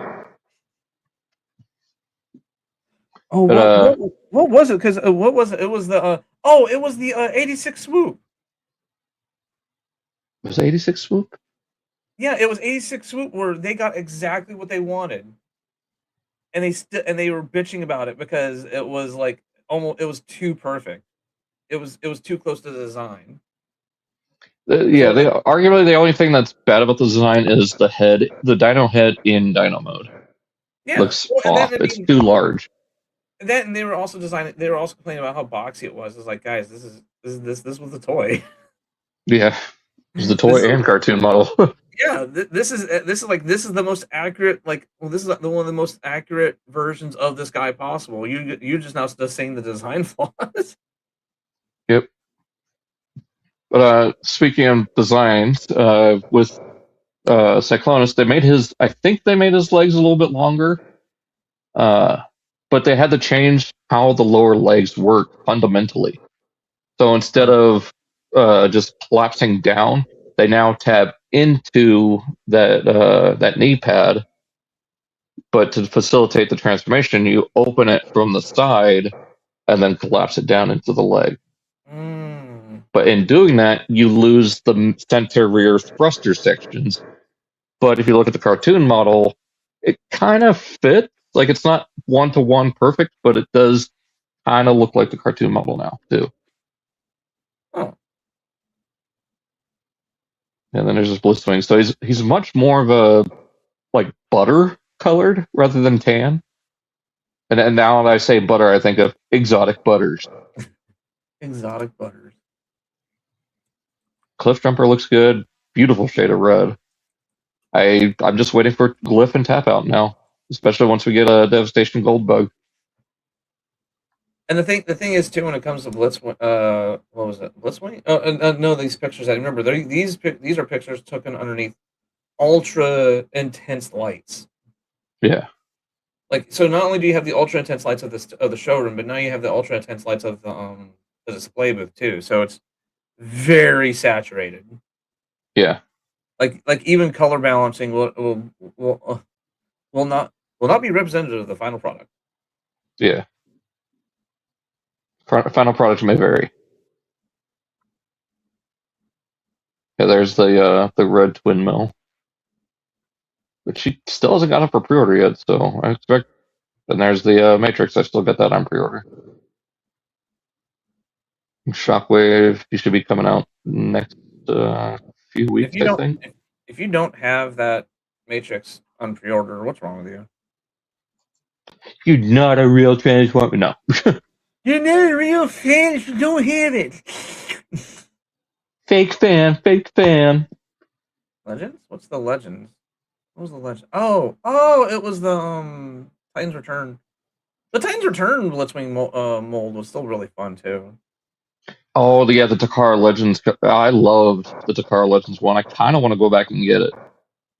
Well, I mean, I just mean that mold in general, because I had the Megatron version of that mold. I've got the Archforce / G2 Megatron in that color scheme, or in that mold still. I've always had a weakness for Blitzwing in general, so like it's kind of hard for me not to like as goofy as it is. I still have a soft spot for the Generations 2013 Blitzwing mold. Oof. Don't hate me. That thing had so many problems. Don't get me started on the double dealer variant. It's like you admitting that it's like me admitting to liking a bad movie. It's like, I didn't say the movie was good. I just had to like it. People who like Master of Disguise. Exactly. It's exact thing. It's like, I didn't say it was good. It gets more than one laugh out of me, so I'll let it pass. I laugh at how stupid it is. I've only genuinely disliked only a handful of movies. I have almost walked out on 2. So, did you entertain me for an hour and a half? Yes. Did you at least get a couple giggles on me? Yes. Okay, then here's your money.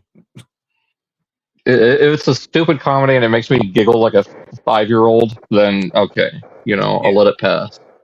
Yeah. It was worth dumping my brain out the door for an hour and a half. Not every single movie I watch has to be a fucking Martin Scorsese film.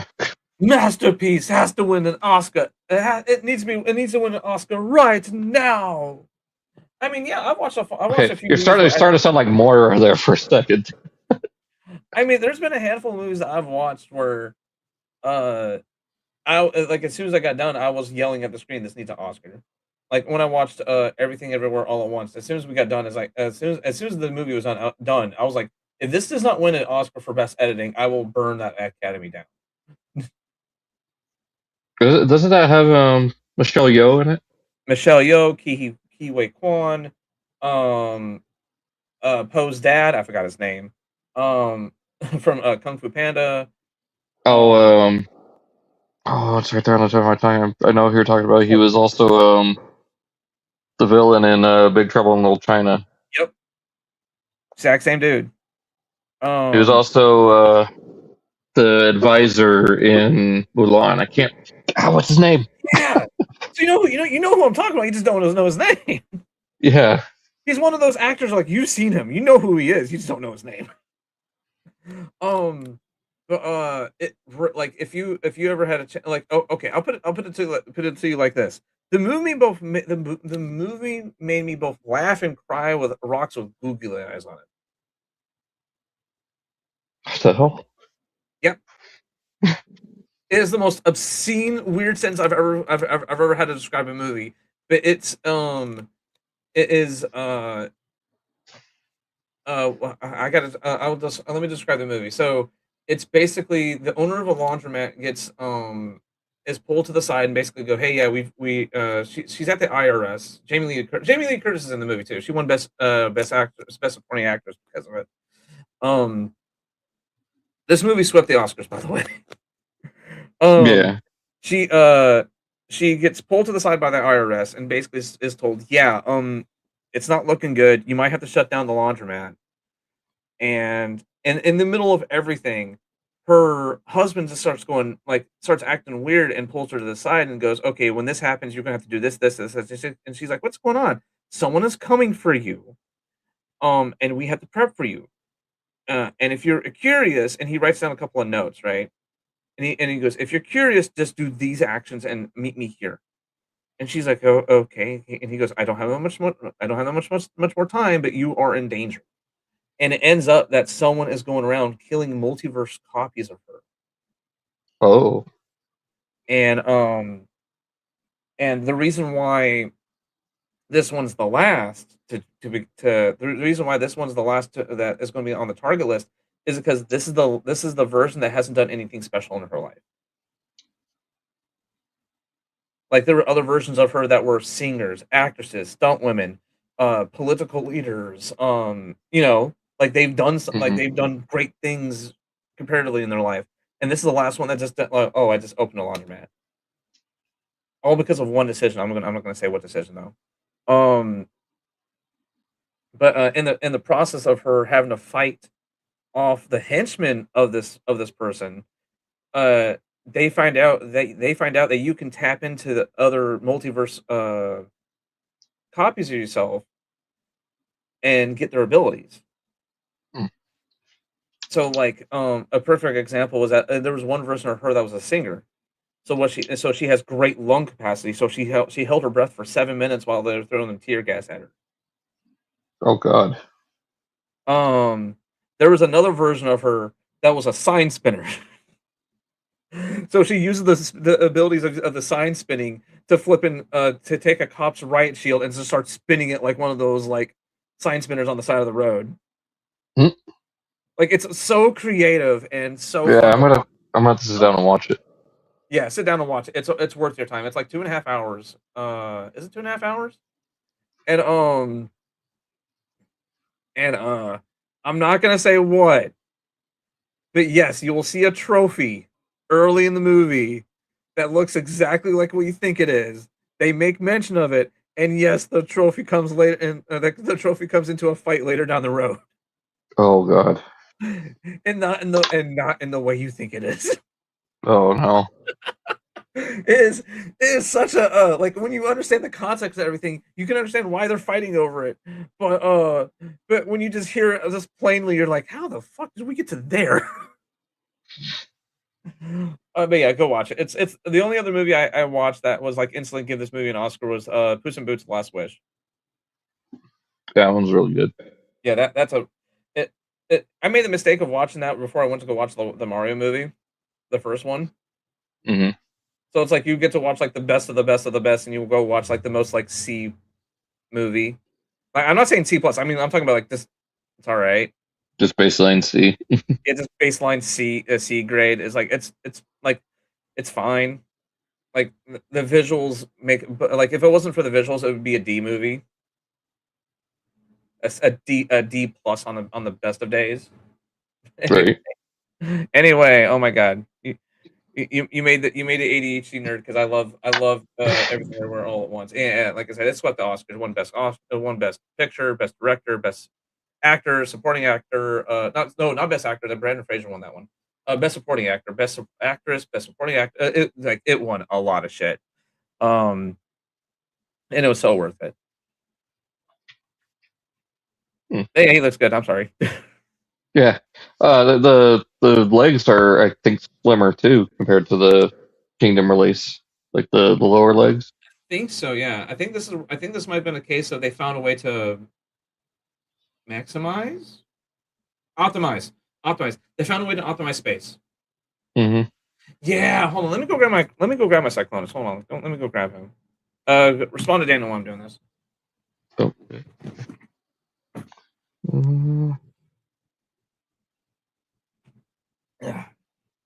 Yeah, Daniel. I think the Starscream and the Insecticons and Prowl are probably going to be for a fan stream this month because I think there's supposed to be one around the middle of the month. Because there's a couple of Entertainment Earth like date for Hasbro that aren't Monday the 4th of this month. So we could see something from Hasbro announcing those soon because we still got that whole wave. And I think that's going to be taking up the Target multi-pack spot as the Insecticons this year instead of a 4-pack. So I think that's why next year Walmart's getting the multi-pack instead of Target. So who knows when we'll actually see them? But I mean, they're coming. Like the listings are there; they still exist. Like they haven't gone anywhere. Oh. Megatron is technically slated for July, so we'll see Starscream and the Insecticons and Prowl by then. What's up? No, come on. Okay, so I've also noticed something else too. Is his elbows? Yeah, the bicep. Yeah. But no, it looks like his legs are about the same. It's just the knees higher. Yeah, instead of collapsing in. Yeah. And oh my god, my copy has yellowed so bad. I haven't even looked at mine, so I wouldn't know. But yeah, so you can see the opening in the back, which yes, it's seeing the feet there does it's kind of distracting, but it's not that bad, people. Again, it matches what he looks like in the cartoon because let's see for a second.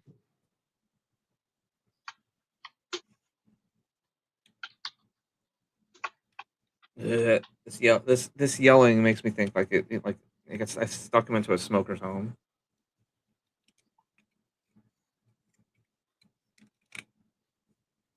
You can see, yeah, right here. You can see the thruster right there. It's like open in the back. Trying to find another good shot. To this day, I will never understand why they made a good chunk of the Decepticons flying vehicles and they could fly. What do you mean? Like why? Okay, so I can understand why. I can understand if like Starscream because he has thrusters on his feet. But why did most of the Decepticons can fly when half of them have flying alternate modes? I don't know. Is to make the kids go whoosh whoosh? Probably. I mean, even the Autobots flew in the first episode. And in the opening. Oh yeah. no, that's it's okay. The opening is different. Opening is different though. I mean, I love this Cyclonus mold, so I'm very happy to get it like in this, I don't know, because I have Ferric and it's basically the same jet mode. So this would be my 4th time having this particular jet mode. It'd be my 5th time owning the mold because of Metal Hawk. I still need to pick up a Metal Hawk. Which Metal Hawks I was just looking up too. They're It's like $20. the 19. But yeah, I'm excited for. Yeah, because that was another figure that shell formed really bad because no one knew who that was. Yeah. Like that was for like the super nerds, like the uber nerds. Like, you know who this is. Everybody else like, who the, like, and not to mention, like, to be fair, like, he did not translate well to physical media that well. Like the design is like ugh. Yeah. Someone's already got the Studio Series Blitzwing in hand. We know who's going to be reviewing it soon. Mm-hmm. Speaking of which, he also has details of what the Unicron Soldier is, and I'm low-key kind of looking forward to it. Unicron Soldier. Yeah, the listing that's leader class Unicron Soldier. That's supposed to release alongside Megazeric. Oh. So apparently it's going to be a heavy retool of Megatronus, which is odd because Evan and I think Mark, but at least Evan was saying, yeah, we don't plan on these being retools of anybody. We don't plan on retooling them into anybody. Yeah, here we go. But apparently it's taken a lot of inspiration from the Cybertron Arc Unicron, the deluxe class figure. So the upper body will be very Unicronian inspired.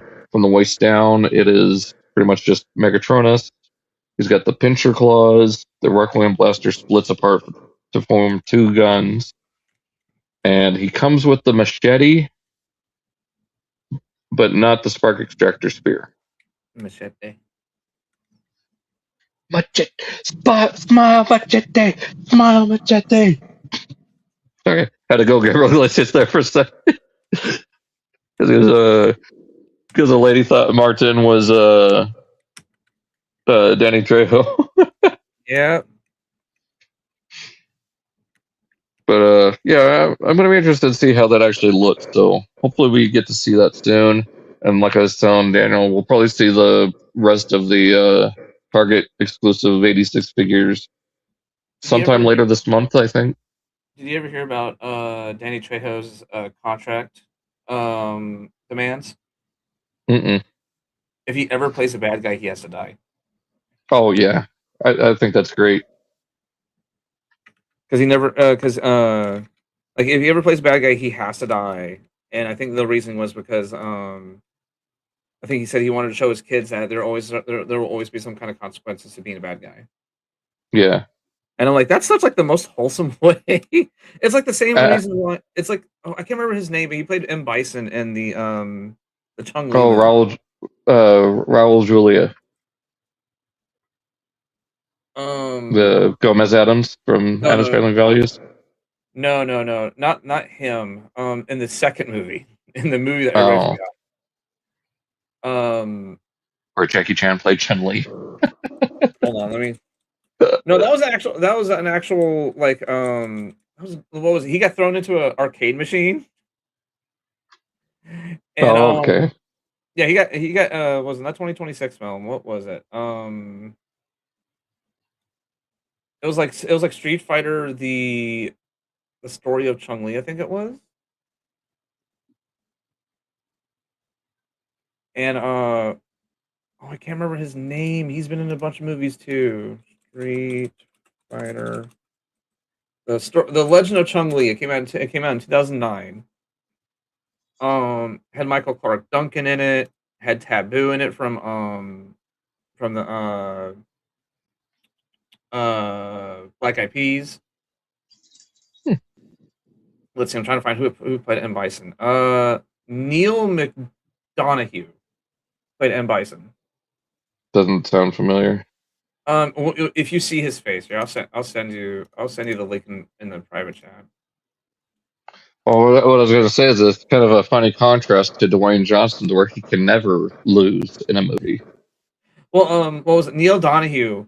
He only takes up. He either takes up villain or he either takes up villain and slash or like side character parts because he never wants to have a love interest because the only person he wants to kiss was his wife.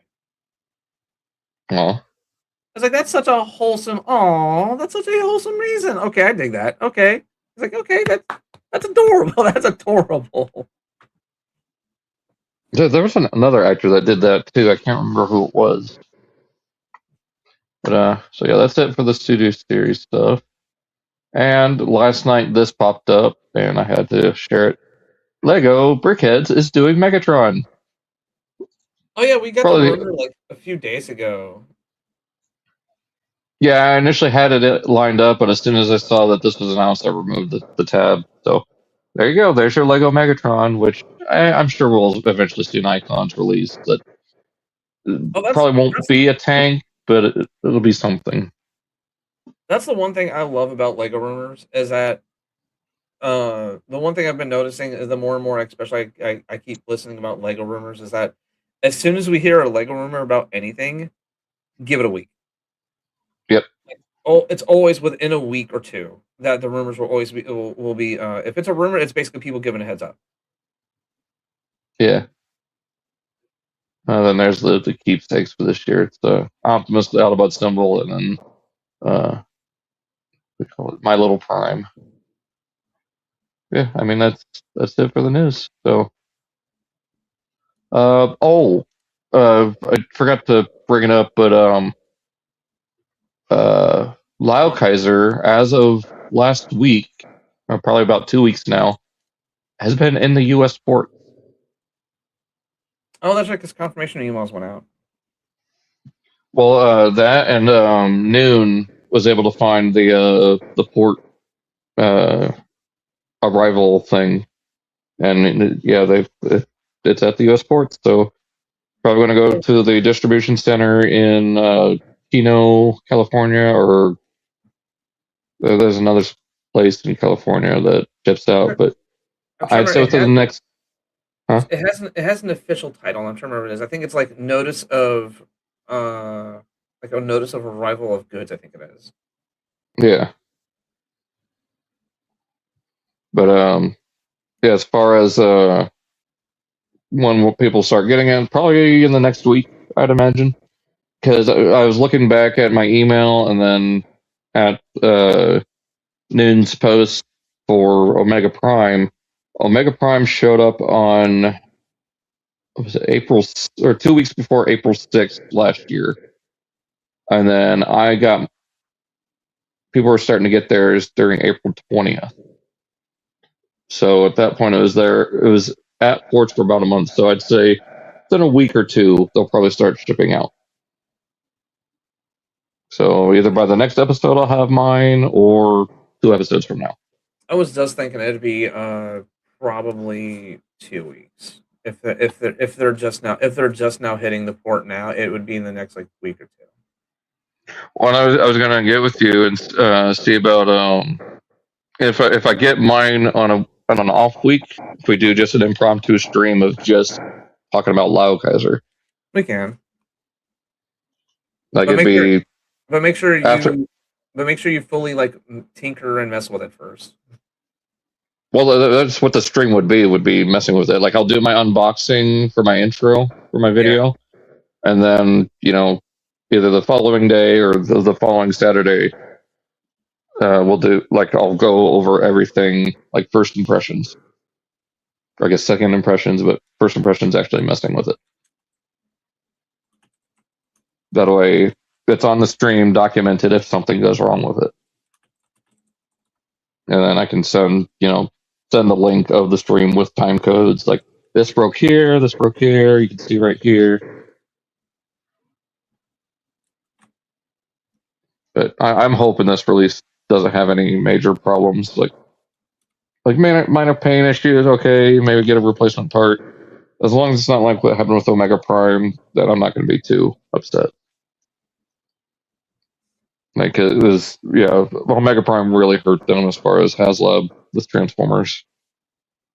But if the pattern that we've been seeing is correct, we might be seeing a good guy with the next Haslab. It's been going villain, hero, villain, hero, villain. So the next one is likely some sort of hero between. Our possibilities are Primus, Rail Racer. I would say probably Road Caesar, but they kind of want to move away from Victory, so it probably won't be Road Caesar. I'd love it if it was a Rail Racer, because that's a one and done thing. You don't have to do any repaint. Oh, give me Rail Racer. Give me another RID. Show more RID and more love, damn it. Yeah. I know it's the even God Genrai would be good. Oh god, I know RID right now is like the child that we put in the corner and we constantly forget about it. But come on, we need more RID love. The redheaded stepchild? Not the red. No, that's Energon. Yeah, that's Energon. Because remember, the redheaded stepchild is the child we want to forget. Even though we're getting 2 toys of it next year. Remember, even though we want to forget about the redheaded stepchild, there's still always that one person that's like, I know him. I remember them. That was my favorite. Like, you don't say. I mean, there's good aspects of Energon. I mean, far more than there are of KISS players. Like, I haven't... KISS players is the redheaded stepchild of the fandom. There you go. Yeah, we want to forget about that, because even the most like even the hardcore fans are like, we don't talk about that. Wait, no, we don't talk about that. Oh, no, don't. We turn into that gif of Danny DeVito from Always Sunny, just like, no. Whereas like a new fan's trying, it's like, hey, look, oh yeah, we'll talk about Energon. Hey, Energon it wasn't horrible. It could have been worse. Well, what's this KISS player? You stay away from that. You stay away from that. Here, put on some Cybertron. Put on RID. Hell, put on Rescue Bots. Anything but that. You're making me watch a preschool show? It's that bad. This is like the whole SpongeBob thing. Just, no, get back. Where did you get that piano? It still also blows my mind that the show that ran the longest was the fucking preschool show. Yeah. But then again, they know what they were doing. Well, also it's episodic, so it doesn't have that much of a story that carries over. So it's just a few little arcs here and there. Yeah, it's like the same reason why like Paw Patrol's still fucking going on, because like, what's today's adventure? Oh, we gotta rescue a cat from a tree, or we gotta make sure the city's safe. You know, it's just like generic stuff that can just keep going. Yeah, the same recycled plots over and over, just done differently, and showing how each member of the team can do it differently. Yeah. Today we gotta focus on this character, or this week we gotta focus on that character. But like, when you talk about the actual like plot of things, it's like, oh snap, we actually have to have a plot. Uh-oh. And what's that? What's a plot? Yeah, the worst part is that like in between a bunch of the boy brands, I think Transformers has the most plot out of all of it. Yeah. Or Bionicle. Huh? Or Bionicle. That's still going on. Yeah. Because remember, Bionicle actually had Bionicle was forced to end. It was canceled twice. Yeah, it was canceled twice. It was forced to end. But I'm talking about like G.I. Joe and stuff like that. Is like, you can only have so much plot of the G.I. Joe character before you're like, okay, now it's just being recycled at the same stuff over and over again. Yeah. Nerf doesn't have a plot. It's just have fun with blasters. Yeah. Hot Wheels, kind of the same thing. Have fun, but with cars. Yep. Speaking of new toys, the new He-Man toys got put out. Yeah, I saw Battle Cat the other day at Target, and I was really tempted to get it, but I was like, money's tight. I gotta wait. Bro, I kid you not. I was there. I closed my store, right? So I was there when they put everything out and the stocks were fresh, right? I go there a day later, and most of the toys are gone. Yep.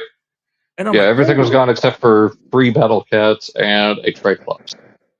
And first and foremost, I do appreciate them, because like since it's an action figure brand and they can have multiple different variations like this, I do appreciate how they have both like the newer, more movie-fied version, hmm like the more one like The with movie aesthetic. the more movie aesthetic, and then they have the same character, but like it's the more OG figure, but in like the movie's style, if you know what I mean. Like it's Oh, the origin style. yeah, the origin style. Like I was like, you know what? I'm not like to be fair, is like the only the only He-Man figures I had growing up was like if I remember correctly was um a He-Man figure that never had any of his accessories. Um, a one I would later whose name was Fisto. Yep. Um, and then I think Triclops, the guy with the spinning eye on his head. Yeah. I think it's Triclops. That's Those are him. the only He-Man figures I ever owned as a kid. At least I can remember off the top of my head. Um, so those are the only ones I can ever actually like. I recognize that one. Uh, but it's like, and so I'm not really that much of a fan. Like, I did watch the '03 series. I really dug Oh, that. 2000X. Yeah, I want to. I was starting to watch it on Amazon. I just need to get back into it. And so I was like, I'm thinking that perfect middle ground was like I dabbled in enough to remember it, but I'm not like I can't really call myself a fan. It's like what I've watched, I enjoyed, but I'm not like, oh my god, it's insert voice actor as insert character here. Oh my god, you know, kind of like how the fans did, kind of like how the fans went when not Frank Welker, when Peter Cullen came back as Optimus, you know, just absolutely Yeah. losing their shit. Well, I mean, have you been watching Invincible? I refuse. Oh, I refuse to watch shows like Invincible and The Boys because I find it after watching it and watching a lot of the scenes censored on for YouTube. I'm like, oh, so you're telling me a lot of this brutality is just for the sake of being brutal. You can completely cut this out and it wouldn't really add much to the show. Gotcha. Awesome. So we're just I being mean, rated R. at least for Invincible, there's a reason for it, and I know there's a commentary because like half of Invincible is meta commentary on the whole comic book genre in the first place. Um, well, the fact that Robert Kirkman is not a big Batman fan. um, but it's like I enjoy just reading like watching the summaries, and that's more than enough for me. I can understand to a point with The Boys because some of it is a little bit necessary. Um, but at after a certain point, it's like, okay, guys, you didn't need to do this. You didn't need to do that. You didn't know. You didn't have to make it that gross. You could have toned that down. But it's like, but you do have the not the what's the name, the guy who wrote The Watchmen. I don't remember. Who wrote Watchmen? But it's that same mentality of like, yeah, I want my version of things being mature is having sex and guts and just more Gore. sex and cussing. That's my version of mature. And it's just so like uh, no. I hate that. I hate that. It's like it's also the Zack Snyder way of thinking of like you have to be sexual and you have to be killing everybody and you have to be ultra violent and that's mature. And like no.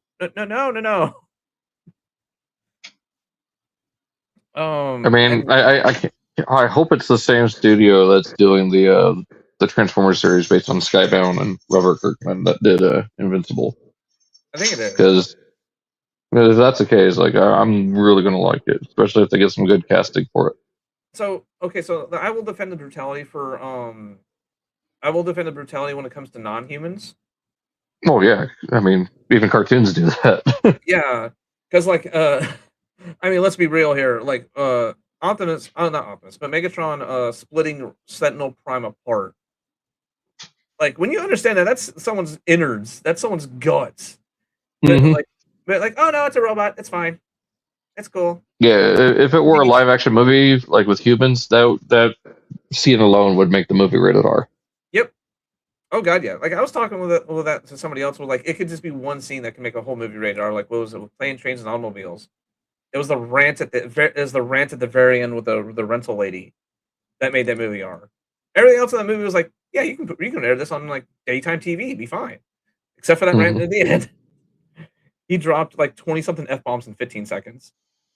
Oh, well, there's your whole. Well, so much for the PG-13 rating. You only get one of those with PG-13. Yep, and what they do for the TV version, they just cut out the whole rant. That's it. Oh. I mean, there's no way to censor it without, because like he says the F bomb so much that it might as well just cut the scene out. Eventually, they did bring back. They did bring back Chevy Chase to ADR it to have a PG TV version friendly of it, but it sounds so. Oh, Family Vacation or Family Vacation or Plane Trains and Automobiles. Plane Trains and Automobiles. Chevy Chase was in that? Is it Chevy Chase? No, Steve Martin. Oh, okay. I always get the two mixed up. But like they eventually did bring him back to do an ADR version, to ADR a more PG TV friendly version of the rant. But like when they first aired it on TV back in the early '90s, they just cut the scene. Yeah, because when you say Chevy Chase on a rant, I just think of Christmas Vacation where he's ranting about his boss. Oh no, not that. I don't know why, but I think I don't know why I get those two mixed up all the time. Anyway. Trying to think what else before we end things off for today. I think that's it. So, I did forget one thing I got. So hopefully, since we're still going, it counts. Huh? Not saying why. I forgot something I got in. I know. I'm saying what is it? Oh, Star Eagle. Star Eagle? Yeah, the 250th anniversary Air Razor repaint. Oh, I forgot about it. I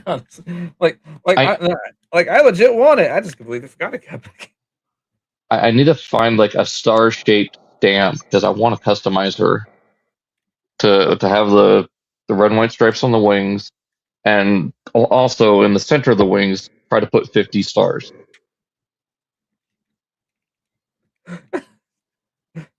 Make a customized stand for him, where you have fiber optic stars flying around it, and put a. No, I do fireworks. Okay. No, meet me halfway. Firework stars. So it's like stars made out of fireworks. Like how they make the shapes in the sky, right? Yeah. Do that. Get a micro speaker and get a micro MP3 player, because you can buy ones that can buy single songs just for stand purposes, right? And have it on a light up stand that swirls around and have it display America. Fuck yeah. I'd either do that or the just an instrumental version of the Star Spangled Banner.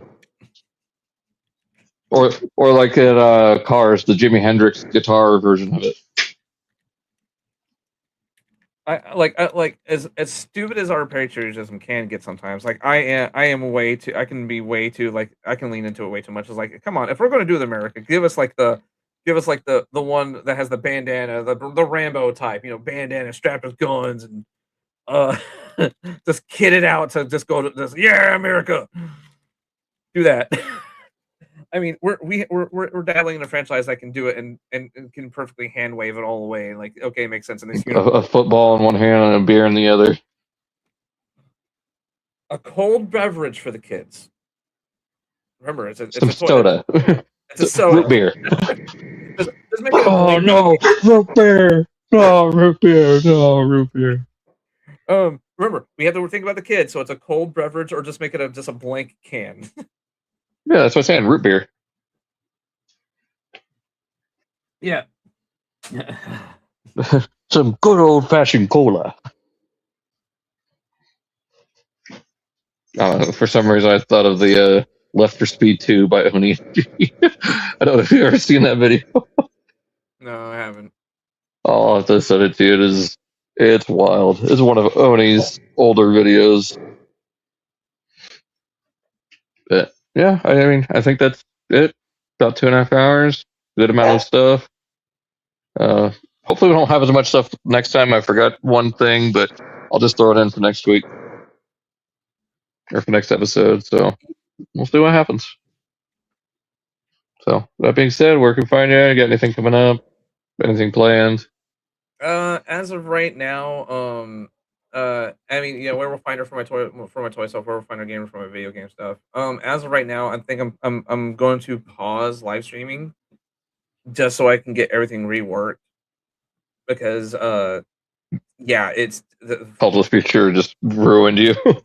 yeah, Call of the Future just ruined me. Like it like I'm gonna be flat out honest. Like it just think of the scenario of I'm having to fight with bad controls. When Galvatron goes into his cannon mode, um, and you get hit by his cannon, that's a third of your health. Oh god. He has, if you get to now, mind you, this is a beat 'em up. Galvatron has an AOE that blows you back as soon as he transforms. On top of these horrible controls, it's also a minefield with respawning mines. And no, your blaster does not really work because your blaster will only lock onto the mines. You don't have any manual aiming. You only have lock-on aiming, and the lock-on aiming will only come to the nearest thing first. And since the area is so full of mines, you never actually hit Galvatron. And by the time you clear the mines around Galvatron, he's already transformed back in his cannon mode, and he's already shot you again. Oh. So it's a major timing and aiming thing. It's a lot of R&D. And on top of this, with bad controls, with the fact that okay, it's a beat 'em up. Does latency play a part in it, or does latency play a part in it at all? No. Or it is a beat 'em up with Resident Evil tank controls. Oof. Yeah, it is like I've played some of the quote unquote bad Transformers games. I want to play Rise of the Darkspark again. Oh god. That should say something to everybody right there. I want to go back and play arguably the worst Transformers games of all time, then go play Call of the Future again. Like the last couple of times I was supposed to stream, I looked at myself and said, "Do I really want to play this?" And my brain went, "No." When the ADHD person is doing whatever they can possible to not play something, yeah, that's a good sign that it's not a great game. Yeah, like if I'm fighting for a reason to if I have to fight myself to play this, it is a bad sign. It is a severe bad sign. So I'm gonna do what I usually do when my brain says like it's such a bad sign. Like it puts the neon signs in New York Times Square to shame. Damn. With sirens attached. Warning! Warning! Warning! And all the different types of sounds too. Yup. And so, like, like I mentioned it at the very beginning of the video. So what we're gonna do is I'm just gonna put that to the side. I'm gonna put all the Japanese games to the side. I'm just gonna make their own separate game, make their own separate video. I thought it was gonna be kind of cool to include them, but I know if I don't, I know for a fact if I include the other ones and not Call of the Future, I will be giant finger pointed out. Well, if you included this, why if you include these, why didn't you include this? You know? So I was like, you know what? I'm just gonna shove them all to the side and make a note about it at the beginning of the video saying, hey, all the Japanese games will be their own separate thing, and they'll also give me a chance to also dabble into the Game Boy Beast Wars Neo games that came out as well. Well, or we could do it like I mean, obviously it's all up to you, it's your project, but do it where like I've gotten to this point and I could not get through this game. It is so broken that I just could not get through it. So this is as far as I got, my experience with it. Oh no, that's exactly what I'm going to say. Is I'm going to be flat out truthful about it when I get to when I open the video up. I'm going to be like, hey, yeah, this video is about the console games only. I know, and I'll throw up a list of like all the Japanese console games. I was like, yes, these are technically console games, but I'm going to do all the Japanese games, including the handhelds, in their own video. Just because Call of the Future did not make me like it demotivated me. It demotivated me to the point of I did not want to finish the series. Damn. Yeah, it was that bad. It was like I can play some bad games. I have played some horrible games. I have gone through some bad games. what was it? The Tales of Despero crashed my Wii U 3 times. Jeez. And I still got through that one. I still got through it. Like I still was able to. Well, Dalton, I've got to go. Got to get a haircut and have a good day, Daniel. Yeah, we're about to end here in a couple minutes, anyways. So yeah.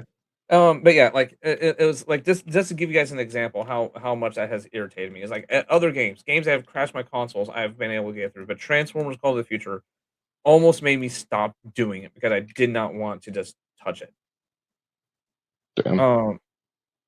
Like it made me want, like I said, it made me want to go back and play Rise of the Darkspark again. At least I had fun with Rise of the Darkspark. I've never played it, and just based on some of the things I've heard, I don't want to. Essentially, it's like this: like the War for Cybertron sections are pretty fun because they just use the assets from the reused assets of the War for Cybertron and Fall of Cybertron games. So of course those sections are pretty fun. In fact, and like I had so much fun, like the writing in those sections just played out like a Saturday morning cartoon. I was kind of I was kind of giggling to myself the whole entire time. The live action segments were, you can definitely tell they were just reskinned sections of the War for Cybertron series. Like we sat there and I looked at the buildings, and the buildings were just like, why is there a loading bay that just faces the dock? Why is there multiple loading bays? Like these are truck loading bays. I mean, there's an infamous Easter egg inside the game. If you look inside the PC version, there's a file that says, "Please don't be mean. I only had 6 weeks to make. We only had 6 weeks to make this game." Oh god. Yeah. I legit want to track down the game director and interview him for the video.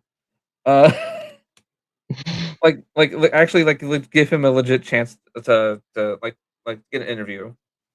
But anyway, yeah, that's what I'm trying to do. That's what I have coming up. So we'll be we will be skipping and so technically the PS2 games are done. Because oh my god, it was such a mess. And now we're going to move to, oh my god, so probably arguably the worst American released Transformers games. The Beast Which Wars is game. Have you ever played the Beast Wars games? No, I haven't. The second one is a 3D arena fighter. Right. You can't really. From what I heard is that the controls are kind of wonky, but the graphics are serviceable. The actual Beast Wars game, the actual adventure game, I have on PC. I've played and I've beaten that thing on PC yonks ago. Let me tell you, my good fellow, that's bad. Even as a kid, I was like, oh, this is like, even as a kid playing it in like '98, I was like, oh, this is horrible. This is bad. I can still play it and get through it, but damn, this is bad. Oh god.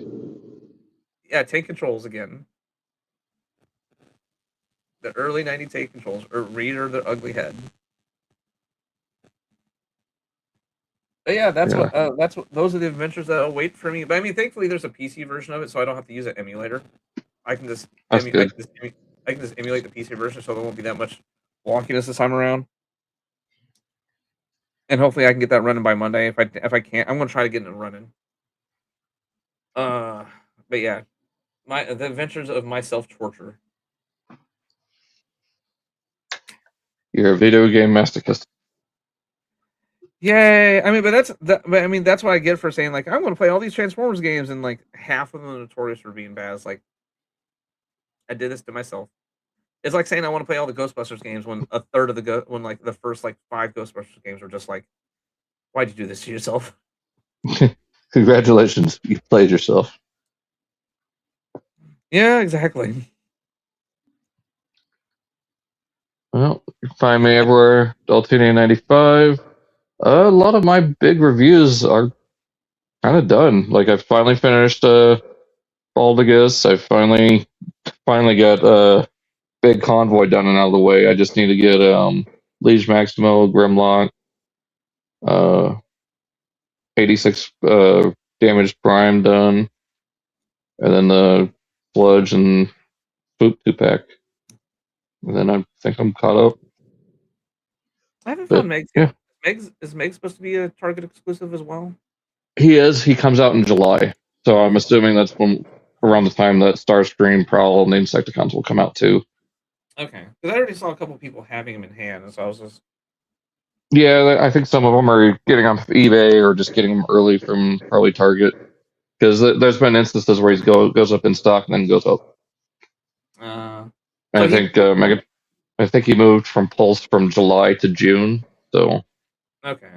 So like there's I forgot to mention this too, is that there's hard street dates and then there's soft street dates. Hard street dates are of course like you take them to the register and even the register will be like, no, we can't sell you this just yet. It has a street date, blah blah blah blah. You know, soft street dates are the ones where X product is supposed to come out on in let's say July, right? But if someone gets a box in early and puts it on the shelf, the system is not saying that, oh, this is supposed to come out in July. It'll just automatically ring up like nothing happens. yeah, kind of like what's going on right now. This current wave of mainline stuff. Yeah, like once it gets to the shelf, it will just be like, okay, people can buy it.